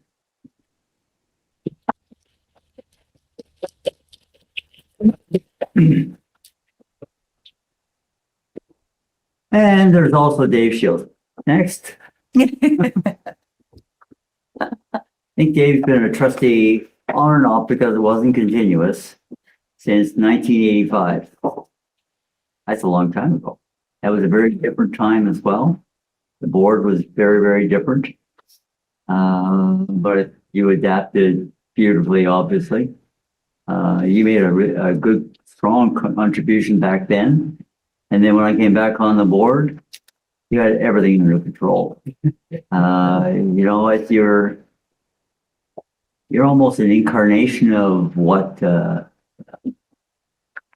hate to use the word senior trustee should be. You know, you're full of experience, full of wisdom, camaraderie, collegiality, use that word again. You're everything we a trustee should be, and you know, you think constantly of your community, and you think constantly of the wider community throughout the entire district. So we thank you for that. We thank you for all the work you've done with OPSBA, you know, at the regional level. What's that expression? You've done us proud, or something like that. And we are proud of you. It's kind of nice to be at the point where you're an institution around here. But it's true, and only in a good way. You know, everybody likes you, everybody respects you, everybody wants the best for you. But it's a time, I guess, this is talking to you earlier, you know, there's a time for everything, and there's a time for moving on because you've got other things that you want to do. You know, you've got the new house, and there's always a ton of things to do around that. Especially when you're married. And there's other groups and, you know, in the community, as you were mentioning, they're already reaching out to you. Just sort of keep them at bay for a while until you really figure out exactly what it is you want to do. What you brought to us since, you know, many of us came on the board 8 years ago, is you bring wisdom. You know, the pace, slow and not slow, but it's steady. And you don't go jumping off the horse in 5 different, you know, directions all at the same time. You're rational, and you treat everybody with respect. And whatever the problem is, there's always a solution. You know, the solution may take time, but it evolves. And under your guidance, we've seen that. You're always available, you know, to chat whenever we may have a concern. I know I've phoned you a number of times over the last 2 years, you know, for advice, and you've been very free to give it. And all the time, it's good advice. I don't know what to say. You know, that you've been a friend. In many ways, you're a mentor to many of us. you're, you almost exemplify what a chair, should look like, sound like, act like. You've been a huge influence on us, the board in general, and certainly the schools in your area. Enjoy your time, after this portion of your life, many years to come. And all the best from us. So, anybody care to make another comment? Okay, Leo? Yeah, it's been a pleasure to work with you over the last 8 years. I just know, again, I'll bring up, just the, the fact that we all get along. And same with when we're at PES and you have the regional meetings, there's always a well-run, calm, and, we, from Renfrew County, we have a good reputation. I think you're a big part of that, so that, they know that people coming from Renfrew County, including our student trustees, as Nick would know, just being on part of the student trustees regional for OPSBA as well. And then same with our current student trustees, that we have a good name with OPSBA, and you're a big part of that. That everybody thinks that, people from Renfrew County are calm, collected, and very intelligent. So that's what I heard. Anybody else? Susan? Yeah, I have to say, I'm going to miss you, Dave, at OPSBA, because we've been there a long time together. Most of the 8 years, I guess, I've been on board, I've been at OPSBA with you. And I agree with what Leo said. Dave always speaks very highly of our board at OPSBA, so they know that we get lots of things done. We're progressive. We get along. We don't fight with each other very much at all. And most other boards are pretty jealous, actually, of the kind of board that we have. But I think other than that, Dave, just your experience and your wisdom has always been so wise to support all of us. And you're always there to ask questions and advice from. So I really have appreciated that. So all the best in on your new retirement, whatever it might look like. And I know where you live, so I can be dropping in. Marjorie? No, Dave, you and I have known each other a little while now. And I must admit that when you called me that evening at home, while I was sitting in front of my fire and being very comfortable, and you were asking me to get a little less comfortable, I did keep you talking for quite a while without saying too much, because I wanted to know the mettle of the person who was the chair of this board that he was inviting me to try to join. And I got to know the mettle of that person who was inviting me to join very well. And I thank you for that. The mettle brought me in, and I've enjoyed our conversations, sometimes in the car driving to events. And I also appreciated being guided by you to get into OPSBA, and that has been a very important part of what I have enjoyed about my time as a school board trustee. And it's been good. And I've met your wife and, and become a little bit friends, and I like that. So perhaps you and I will have coffee together one day down in Beachburg, because if there's one thing I've appreciated, it's your very involvement with the community, and in particular your concern for the younger children. I've noticed that when you talk about students, you often talk about the very young ones, and you seem to have a particular affection or feeling for the younger children, whereas I tend to go the other way, although I love them all, you know what I mean? But you are definitely oriented that way. Am I right? Yeah. And I've noticed that, and that has interested me. Yeah, because, that's good. Thank you, Dave. See you soon. Thank you. Any other comments? Dave? Sure. 3 things that I can think of. The first one is, obviously, Dave, you're noted for your sense of humor, but you're also noted for the fact that I believe, if I'm correct, you're a 4-time chair, and that's something that nobody has accomplished. Your picture's up there 4 times, and I don't think that'll ever be duplicated ever. And it obviously speaks to your commitment and obviously the respect that you get from the people around the board, because you have to be elected by your peers to be chair, and a four-time chair is, something to be very proud of.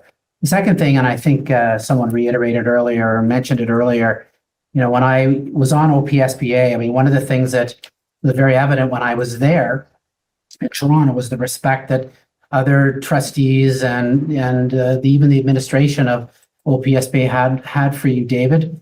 And I mean, never was a negative thing said about you, and people looked to you for advice and looked to you again for guidance on what our board was doing so they could duplicate it as well.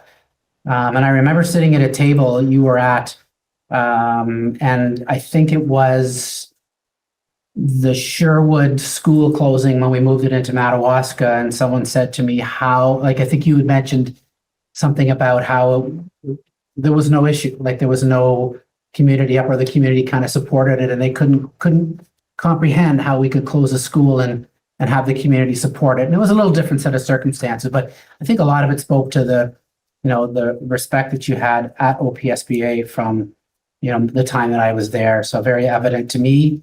And the last thing is that, we've had our ups and downs a little bit.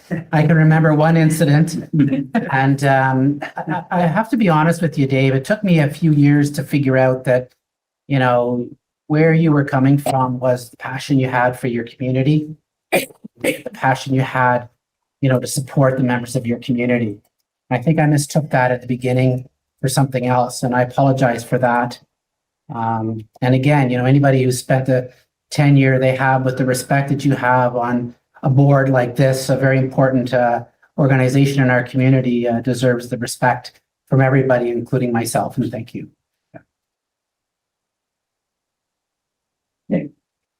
Just wanted to say thank you. When I was student trustee, I believe you were the chair then, and just the dedication you had to the students and help assistance with getting the student center running, and all the trustees really when that happened. And then also anytime we go to OPSBA conferences, student trustees, they'd always say Renfrew County School Board, Dave Shields. Like it was always an association with that. And then it kind of it tied into OSTA ACO as well. The trustees, the student trustees that were now on the board of directors would always remember you. So you left a mark on them, and you definitely left a mark on me as student trustee and trustee as well. So thank you very much. Any further comments? Do you want to do your hand? Presentation first? Yeah. Okay, I'll do that first. Actually, one last little comment. Dave, you may be leaving, but you're not. But we'll be getting, because I can see it in the next year or so, we'll be coming up to some issue, and we'll be thinking, well, Dave Shields do. What did he think about this? We know where he lives, so. Yeah, okay, teacher. And Susan, I'm in trouble. Yep. Dave, it's my great pleasure. That's the pleasure. Send this to you. How many years? 27? 28. Oh my gosh. I don't think too many of us are going to get close to that. Anyway, that's a long time, but it's a short time, isn't it? It seems like the day that you started. And it's mostly really good memories, I'm sure. You've been such a part of this building, this board, previous boards. You truly will not be forgotten for an awful long time. We'll all have to pass away for that to happen. And, to live in people's memories means you did a good job. Anyway, thank you so much for this. For everything you've done.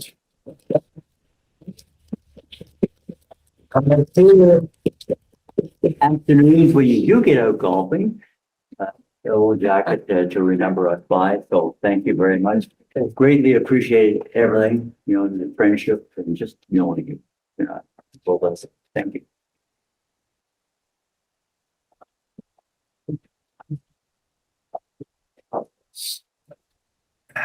Could I say a few words? I was just going to ask you.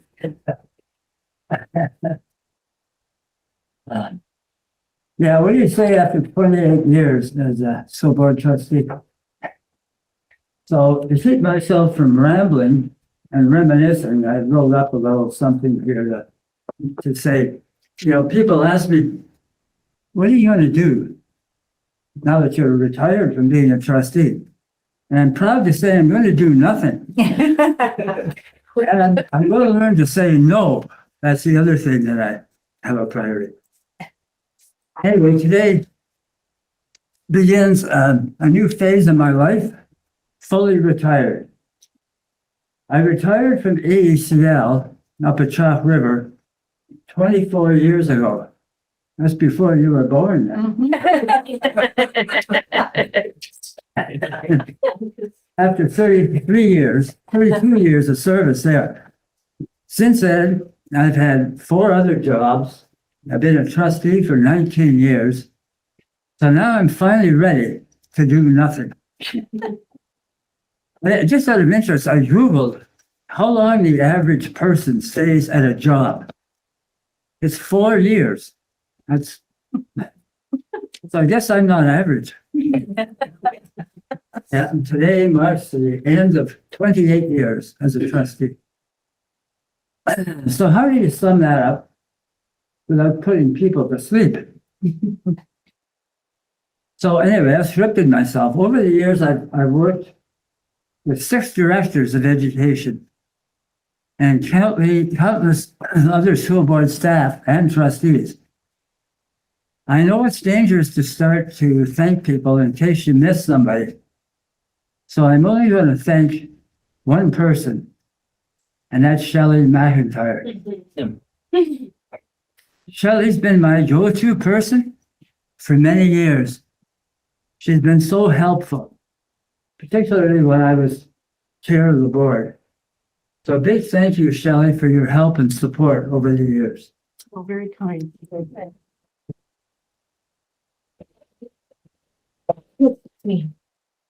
Something I've enjoyed over the last 19 years has been my several roles with the Public School Board Association, and particularly the last 11 on the executive as the Eastern Regional Chair. I'm so delighted that Susan Humphreys has taken over that position. It's so important that there's a strong rural voice on the provincial scene. It's much easier for trustees on the 401 corridor or around the GTA who have public transit readily available to attend meetings in Toronto. It's a much larger time commitment for trustees from rural and northern boards. And I'm also pleased that our student trustees are involved provincially also. One's up there and Nick was also a part of that. One thing that's become very evident through my provincial involvement is that we have an exemplary board of trustees. Everybody's here for the right reasons. So I wish the board well and future success. Please keep in touch, and if you're ever in Beachburg area, drop in and see our new house.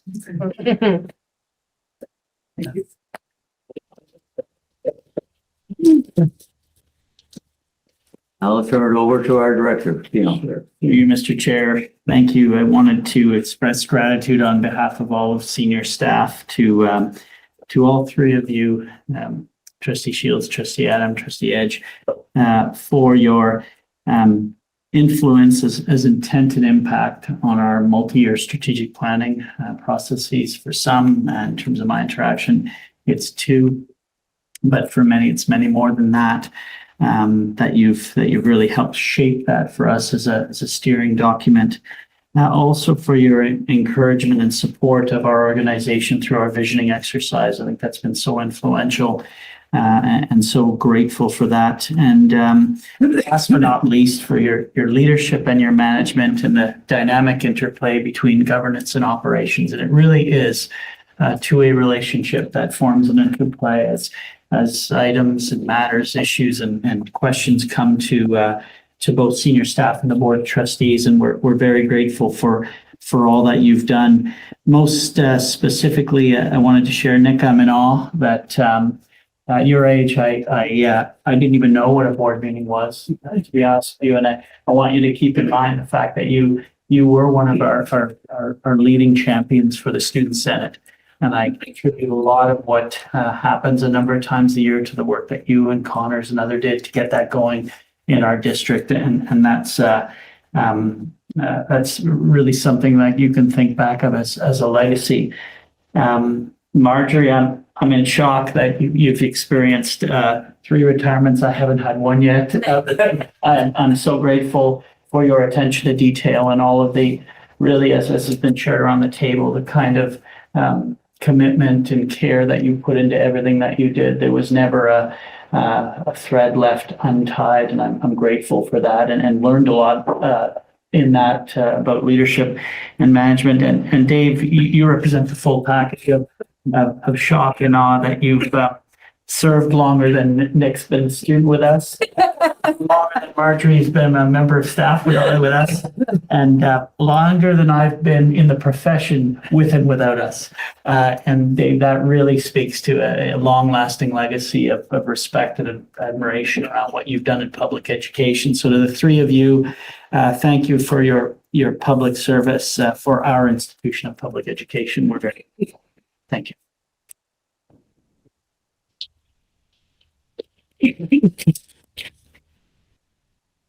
Hey, green bronchitis, sorry. I don't know really what to say. It's just going to be so different. And I'm sure we'll get good replacements, but never really adequate. You know, we've come to appreciate the 3 of you so very much. You'll always be in our minds. You'll always be in our hearts. So just thank you for the opportunity to know you and to serve with you. And all the best. Okay. Now, just to sort of finish it up, this is not retirement for the rest of us yet, but I have something for everyone. And this is in the package that our retiring trustees have. And it is the group photograph that's on our, front page of the board website. I thought it was a really good one of us. At least I like mine, sort of. Everybody's really good. This is a memory of this particular board. The other one's coming up. And Susan. Thank you. And thank you to Shelley and Hannah for pulling that together for all of us. Gorgeous. Shelley. David. Thank you. And I'll hang on to. That's not an Picture. Yeah. And thank you. I think so. If we get a picture of the 3 of them. I know we're interrupting the meeting here, but it's very, very beautiful. Yeah, that was Shelley and Hannah. Oh, Maybe. okay, I'll ask them. So that one, when was that taken? It wasn't not very long ago because my hair's long. So, Hannah must. would you prefer to be standing? Or I can do you guys sitting with your name badges? What would you guys prefer? Standing is nice. I like standing. It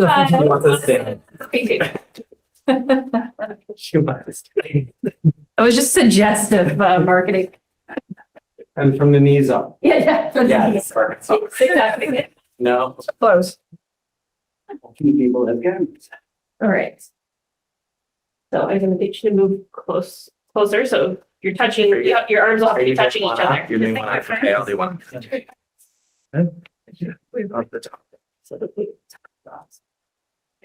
All right, so if everyone could shuffle this way. Shuffle. And tight, like you like each other. Okay, hang on, I gotta move those ugly chairs out of the way. Oh. Go ahead.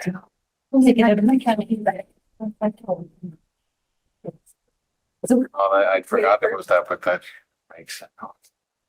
Not going to tell anyone. All right, 1, 2, 3. Nick, could you just move a slight bit there we go. 1, 2, 3. Excellent. Thanks, guys. Don't run away. Okay. And I Not a middle finger? I can see next week. That's fine. The right way up. I can see next week. Did we get a message about it? Or something? No, I didn't even put a message. It just, I got the alert that it had been canceled. But I did a little, sorry, I'll send a note. next time. Maybe it depends how you organize your calendar. I get an email. So I got one. I got caught twice saying about to me on Tuesday. I know, so I needed to update myself. Is there? oh, Mitch, Yes, you. Mitch, There's so much training. Cyber City talked about, Very good. Oh, yeah. I can get it. My brain, I didn't watch the cyber safety. You'll get today. high school Google. How was your transition? Well, I don't know about everyone Oh, else, but it's gonna be hard getting back to the agenda now. Yeah. Password manager. Well, it is a password manager, but it's called Google Passwords. Okay, ladies and gentlemen. Reconvene. One second. Try. We'll turn to committee reports. We don't have too many today, as we did not have committees this month. So I'll ask Vice Chairperson Dave Kaiser, Chairperson of the Committee of the Whole, to present the Committee of the Whole open session report. Thank you very much, Mr. Chair.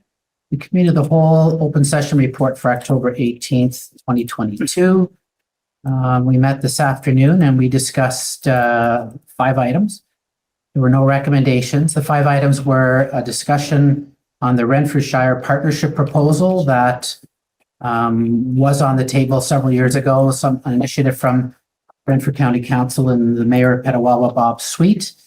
We had a guest go through a presentation for us on partnering with the Renfrewshire, Scotland, if I'm understanding that correctly. So the second item was the enrollment, staffing, and class compliance report, sort of a ministry required guideline for boards to follow. And we had an update on the fact that our board is compliant at this stage with our staffing, class size compliance. The third item was just a report on the trustee honorarium. I believe I am allowed to say that we had a $36 increase in our honorarium from last year to this year, which is good news. I think our chair mentioned that's 1 Tim Hortons medium coffee a week for Every 3 weeks. every 3 weeks. Okay, my apologies. Anyway, it's better than a decline in the honorarium for sure. The next item was the 2023 committee structures. Just in terms of, we have elections coming up next Monday. We'll have a new board at our inaugural board meeting on November 15th. And we just reviewed the process of the chair, vice chair, and committee election process. And the last item was the action plan for mental health and wellness. Is she our principal of health and wellness, Lisa LaRiviere? Anyway, it was an excellent presentation on the initiatives that are going on in Renfrew County on behalf of our students in terms of the mental health and wellness activities across the board in the county at our schools. There were no recommendations, and I move that the board receives this report. Thank you very much, Chairperson Kaiser of the Committee of the Whole. I require a seconder to receive the Committee of the Whole open session report. Trustee Boland. Any discussion? All those in favor? Thank you very much. The motion to receive the Committee of the Whole open session report is carried. We'll move on to the Committee of the Whole closed session report, and Vice Chairperson David Kaiser, Chairperson of the Committee of the Whole, will present this particular report on the closed session of Committee of the Whole. Thank you, Mr. Chair. Again, the Committee of the Whole closed session report where we met this afternoon was one item on the agenda. It was the Renfrew County Joint Transportation Committee process. Obviously, it's closed session, but there was some discussion on a process that on a follow-up from a trustee matter earlier in the year. No recommendations were made, and I move that the board receives this report. And I require a seconder to receive the Committee of the Whole closed session report. Trustee Shields. Any discussion? All those in favor? And the motion to receive the committee of the whole closed session report is carried. Thank you very much, Vice Chairperson Kaiser. And now at this point, I'll ask our director to give his report, his update. Thank you. Through you, Mr. Chair. With the beautiful fall season upon us, I'd like to share a few highlights of activities and events, initiatives and projects in our schools and workplaces across the system over the past month. Remarkable how quickly 4 weeks pass in our very busy day-to-day work. First and foremost, the Rethink at Secondary initiative is now underway with a very productive consultative session having taken place with staff of the adult and continuing education sites on September 29th, the board office here in this room. And consultative sessions are planned for all secondary schools beginning tomorrow, the 19th of October, through to Wednesday, the 16th of November, and feedback gathered to inform recommendations brought forward by the Secondary School Review Committee to the Board of Trustees later this fall and winter. The initiative of the Secondary School Review will also capture input from a number of stakeholders, including the Indigenous Education Advisory Council, the Parent Enrollment Committee, Special Education Advisory Council, and Student Senate at their fall meetings, as well as through a thought exchange platform with an overarching prompt related to public education at the secondary level. So beyond our staff and our students, we'll capture some input from our broader school communities around the Secondary School Review. And last but not least, I know the Board of Trustees has had a briefing on this to start the school year, but we'll continue to follow the advice provided by the Chief Medical Officer of Health as it pertains to the guidelines for health and safety measures in schools for this school year, including the ongoing option for masking for staff, students, and visitors in schools, school board offices, and on student transportation. And last but not least, very important, on the 30th of September, we celebrated the second annual National Day for Truth and Reconciliation in our efforts to address the calls to action of the Truth and Reconciliation Commission with a number of activities related to Indigenous education, including the raising of Every Child Matters flags on site in our schools. Thank you, Mr. Chair. Thank you very much, Director Baboni. And now I'd like to give my last chair's update to the board. It's a funny feeling. It really is. This is my last meeting of the Board of Trustees as chair. When we meet next, it will be at the inaugural meeting of the next Board of Trustees. Election day is October 24th, 6 days from now. There will be change at the board table as 3 of our members of the board are retiring. 3 new trustees will be taking their places, joining the 5 of us who are returning. I have been privileged to be your chair for the past 2 years. We have had lively debates, but we have been unified. Unified in why we chose to run for election in the first place, to serve in the best possible way the students in our charge. Thank you to my fellow trustees for being who you are. People who put others before self, people who have dedicated themselves to understanding how this large and complex organization works, people who have striven to make things work for the students in our charge. We are not a large school board, certainly by provincial standards, but we consistently show leadership beyond our district, even at the provincial level and on occasion internationally. Just one simple example of this leadership can be seen in what our colleagues, the student trustees, have accomplished in the last few years, particularly in their leadership activities with the Ontario Student Trustees Association, OPSBA. And I have to recognize, Trustee Edge when he was a student trustee, and he was certainly part of that group of student trustees who really made us proud.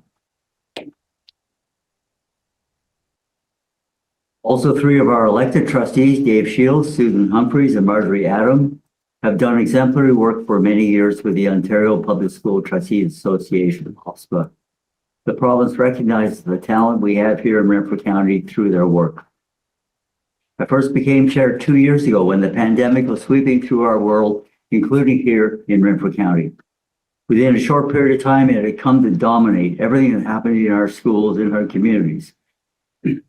We may have been the first board to make the national news, closing of school briefly due to an outbreak of COVID-19, but we quickly adopted policies and procedures that met this challenge and allowed us to continue to provide the best possible education experience for our students, whether it be in person or online learning.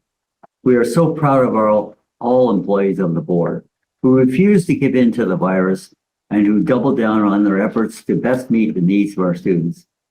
Full credit goes to our teachers, school administration, support staff, both in the schools and centrally, senior administration, everyone. We met the challenge. Everyone worked hard. The work of the board went on. It still does. I would be remiss if I didn't recognize the extraordinary efforts of our Director of Education, Pino Buffoni. He led us through very trying times, but because of his inspired leadership, we are strong, progressive, and have a clear vision of where we are going. On behalf of all our students and their families, Pino, thank you. This board has accomplished much to be proud of. In particular, I point to our new strategic plan, our roadmap for the next few years as being of signal importance. The Board of Trustees and Senior Administration have established an extremely positive working relationship, the new strategic plan being proof of that. Finally, I want to thank my fellow trustees for their support. Vice Chair Kaiser, in particular, was my rock. I thank him for his direct manner and keen insight, always insisting that we can do better, that we fulfill our role as trustees as fully as possible. Much of what we have accomplished is due to his perseverance. I also want to thank past Chair Susan Humphreys for being an active partner to Vice Chair Kaiser and myself. In the very busy last 2 years, she has provided wise counsel, accepted the lead role in a number of tasks, and perhaps most importantly to me, she has been a sounding board for ideas and concerns I may have had. Thank you, Susan. We truly were a team. Indeed, all trustees worked as a team, seeing us through perilous times, keeping the work of the board on track, and keeping the needs of our students as their main focus. I look forward to the next board, which begins its work November 15th. I have every confidence that we shall build on the positive accomplishments of this board to the betterment of our efforts to enhance educational opportunities for all of our students. Thank you.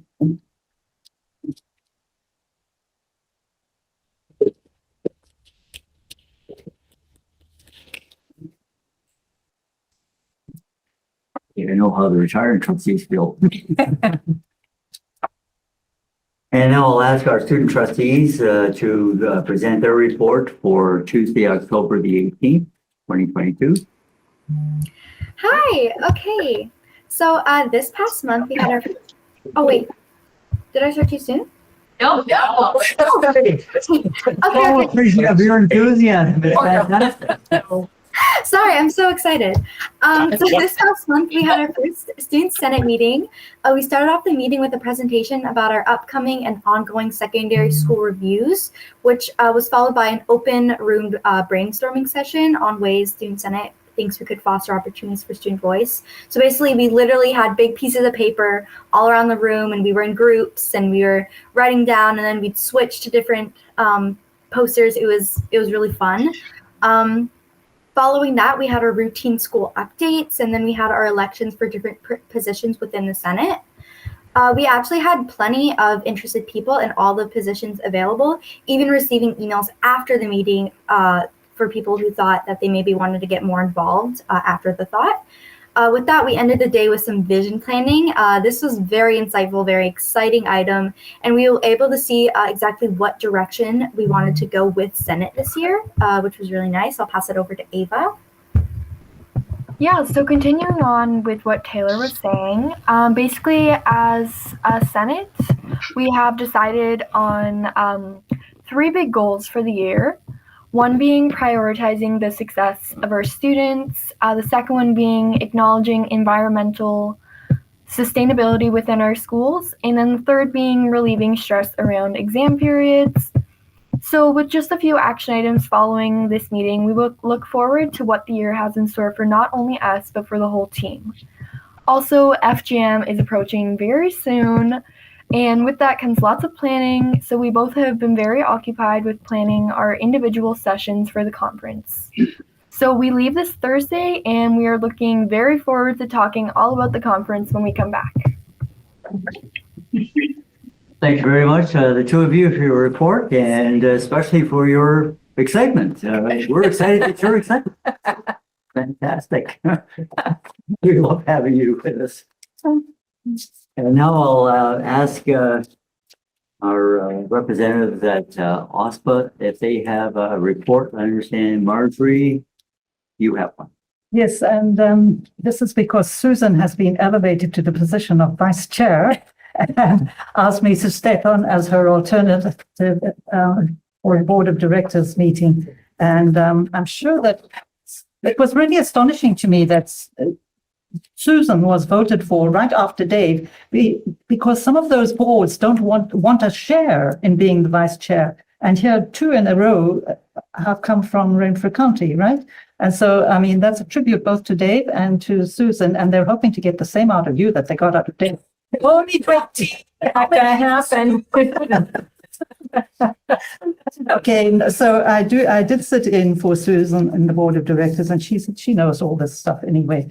But still, there were 2 private sessions, and that means that we have to have a closed session for me to report on them. And there's some interesting stuff in there that I think you might like to hear. So could we please, may I make a movement to that we move into closed session, or does Brian have to do that? Yes, we'll make this formal. Can we move into, could I have a seconder for the motion to move into closed session? Thank you very much, Trustee Kaiser. And OPSBA has met virtually with Minister Lecce's parliamentary assistants, who are Patrice Barnes, who used to be a trustee, and Matthew Ray, and with the opposition critics. Minister Lecce also attended the Indigenous Trustees meeting in August, but not the OPSBA Board of Directors. And he attended Oster ACO Executive in September. However, his 2 PAs will attend the Joint Policy and Program Work Teams in November, and I won't be there. Secondly, it was noted that the government planned to spend $225 million over 2 years on direct payments to parents for their choice in educational support, was mentioned in the throne speech on August the 8th. There's no further information on rollout, but it's presumed that the mention in the throne speech shows what importance the government puts on that move. Following concerns raised by member boards, OPSBA has requested that the ministry allow the association to continue with virtual attendance for the rest of the school year. There are rules about how often you have to attend in person and so on and so forth if you're a trustee or whatever. And anyway, this I believe has been granted. Next one was OPSBA's school board elections website can be found on the OPSBA website, in case anybody didn't know that, and there are candidate profiles, etc., and that will continue until the election results are final if you want to find out what's happening in the whole province. Then the updated 2022 Good Governance Guide, just been updated, will be available online after the election, and printed copies will be distributed at PES in January, and this is a useful resource for all trustees. Finally, public outreach by OPSBA has included social media campaigns about trustee elections. There was a Zoom discussion panel on diversity in public office and education, and there's been a significant amount of media activity for awareness and advocacy. This can be seen on the website and included social media about the first day of school and photos and all sorts of other things. Upcoming is the second day of advocacy at Queen's Park, similar to 2019 event. Perhaps you all remember that. David and I attended that one on behalf of the board, and it involved visits to Queen's Park and us all being assigned to talk to various MPPs. So there's a second one. It's happening on November the 22nd. And Nanos polling has again been engaged to do a public opinion poll in early mid-November, which will help to inform trustees participating, and I presume they will do the same kind of publicity with that as they did before to boost public opinion, positive opinion. And then there were letters sent to the government regarding government commitments under the Accessibilities for Ontarians with Disabilities Act, AODA, and a response has been received. And I don't know what that was about. I don't think what they went into it. Moving on from the provincial news to OPSBA internal and operational news. We had reports on the activities of the president and two vice presidents, been very busy. They've got very full calendars. They meet with lots of government people and municipal leaders at AMO, partner organization, internal OPSBA matters, and so on. Executive Director Rusty Hicks, who will soon be gone, has been busy with all the above also, especially government communications and labor issues. A finance update, there was a note earlier about reporting timelines and other changes, and many other SBs that Superintendent Barnes has already acted on, I know, and including sick leave data and procurement data, correct? I'm sure you could talk all afternoon on those two, but it's my turn. It's a new and concerning requirement of the Auditor General that under their value for money review is causing a lot of concern, and it involves OPSBA's financial results being consolidated on a proportionate share basis into school boards' financial statements, starting not next year, not this year, but from the 21 to 22 statements. Jane's nodding her head sadly there. There was not much discussion, but it was said that this will have a very big impact on school financial things, and maybe Jen will be able to give an account to the board when it's appropriate. I don't know when it's appropriate because they didn't go into it a lot, and I'm not competent there, so I don't really know what the impact will be. It's an interesting situation because the board of directors on OPSBA have taken a differing view and are meeting with the Auditor General and meeting as well with the Ministry of Education, and the timelines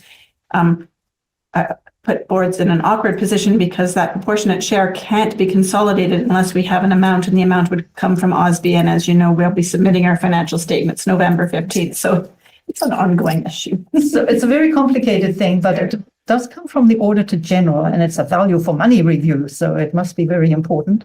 So I'm sure that it's not the last that you are going to hear about it. Next item is the Ontario Education OESC School Energy Coalition. Is working to challenge utility increase applications to mitigate costs to boards. Hydro One and Enbridge are continuing. Some success with the pipeline in St. Lawrence waterfront, and these mitigations should result in about over $1 million for school boards, $1 million.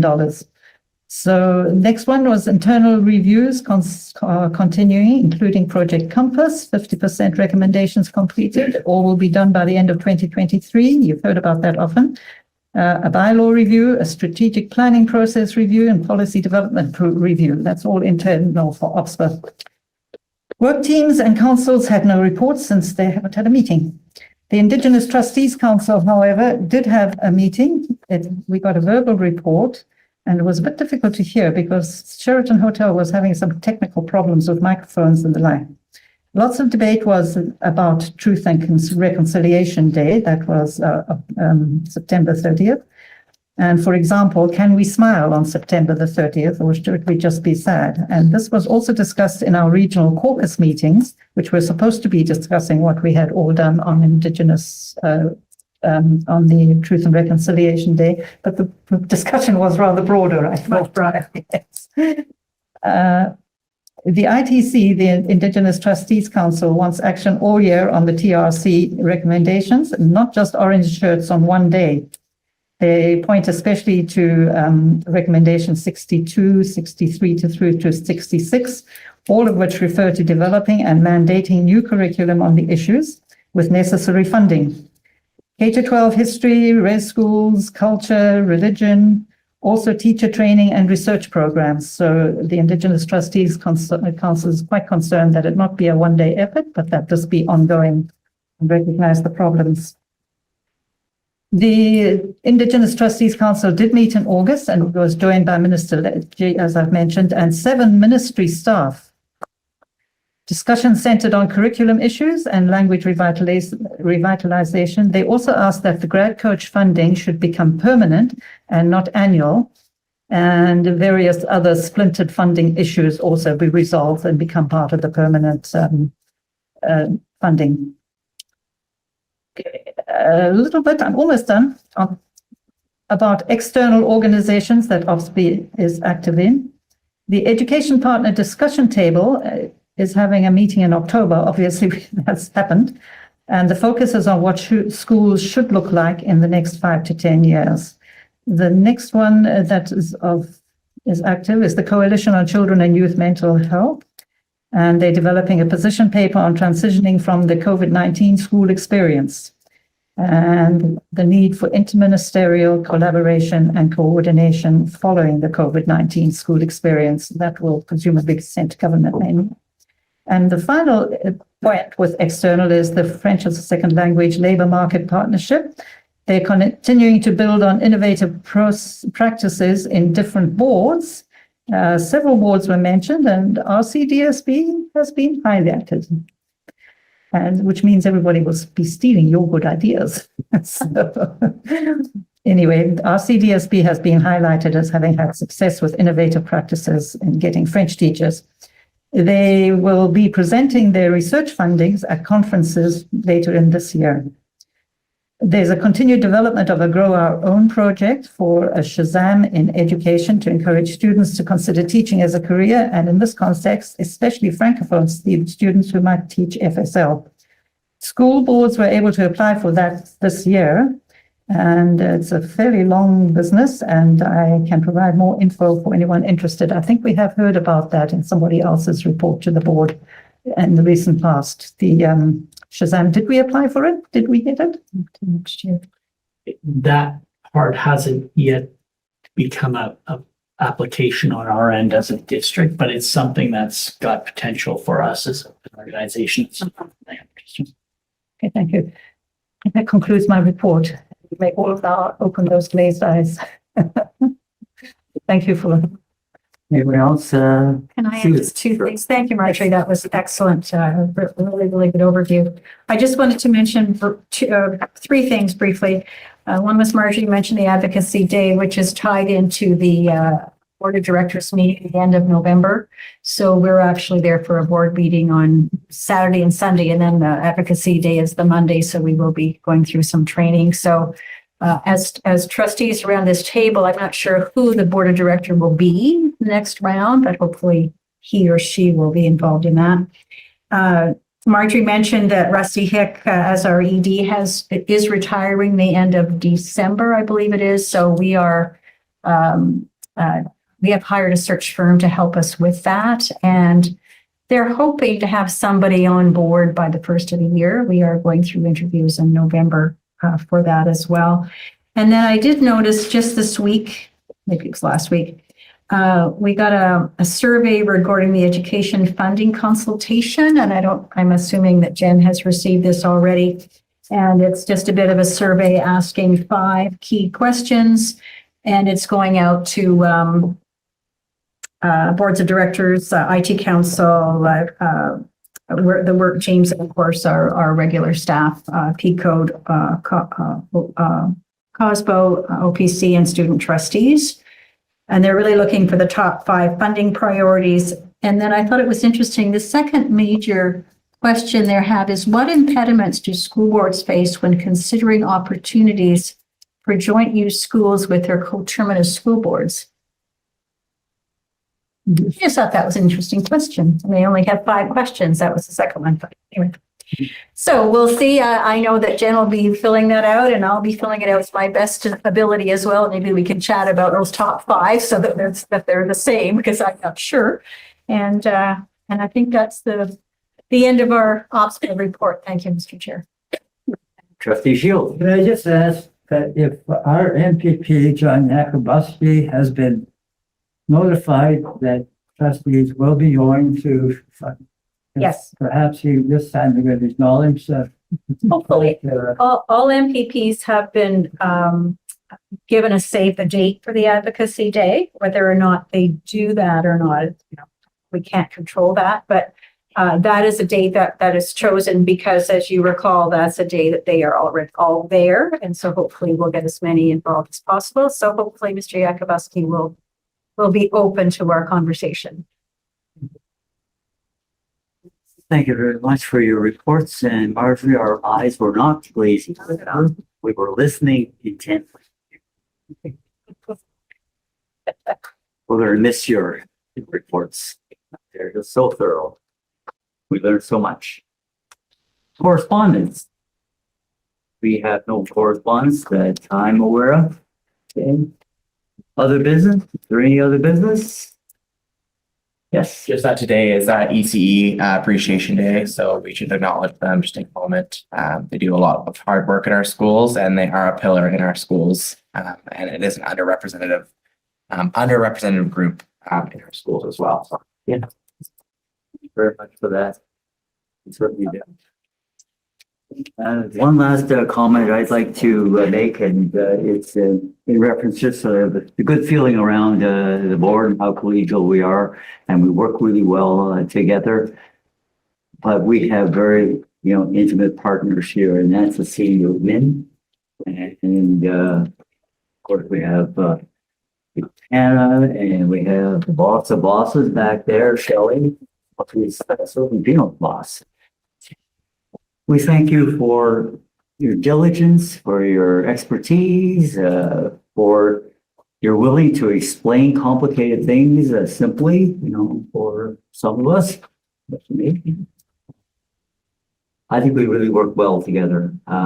You're really a good group. You really are. You fit well together, just as the Board of Trustees fit well together. And then the two groups really are very collegial, and I think that's extremely, good for the future of education in this board in particular. So thank you for your efforts. Thanks for putting up with some of us like me. We look forward to, we're coming back to another term of the board, working well with our partners, and that's exactly who you are. So thank you. Again, any other business? And just before I ask for a Dave's putting his hand up already. He wants to adjourn. words out of my mouth. Okay, I move that we, or I have a motion class. Dave Shields and Marjorie, or they're fast. okay, they've been around long enough. They're fast. All those in favor?